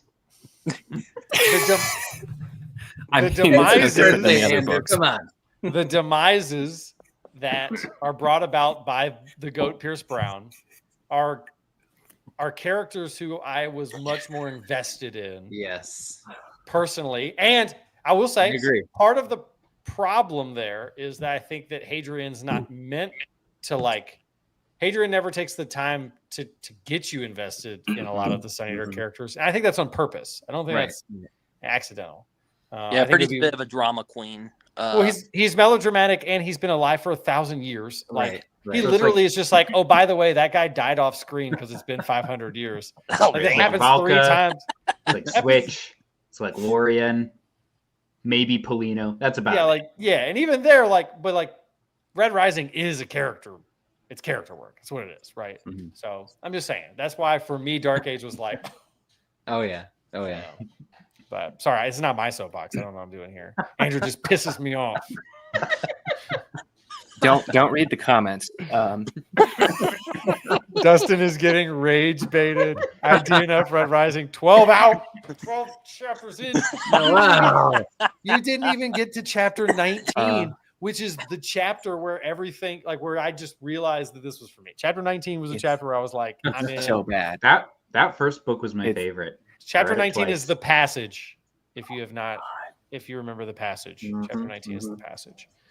I hate Red Rising so much. Somewhere. Oh, they're there. I hate it so much. Off camera. You hate it so much. All the way Red Rising. there. Like, you're being serious right now?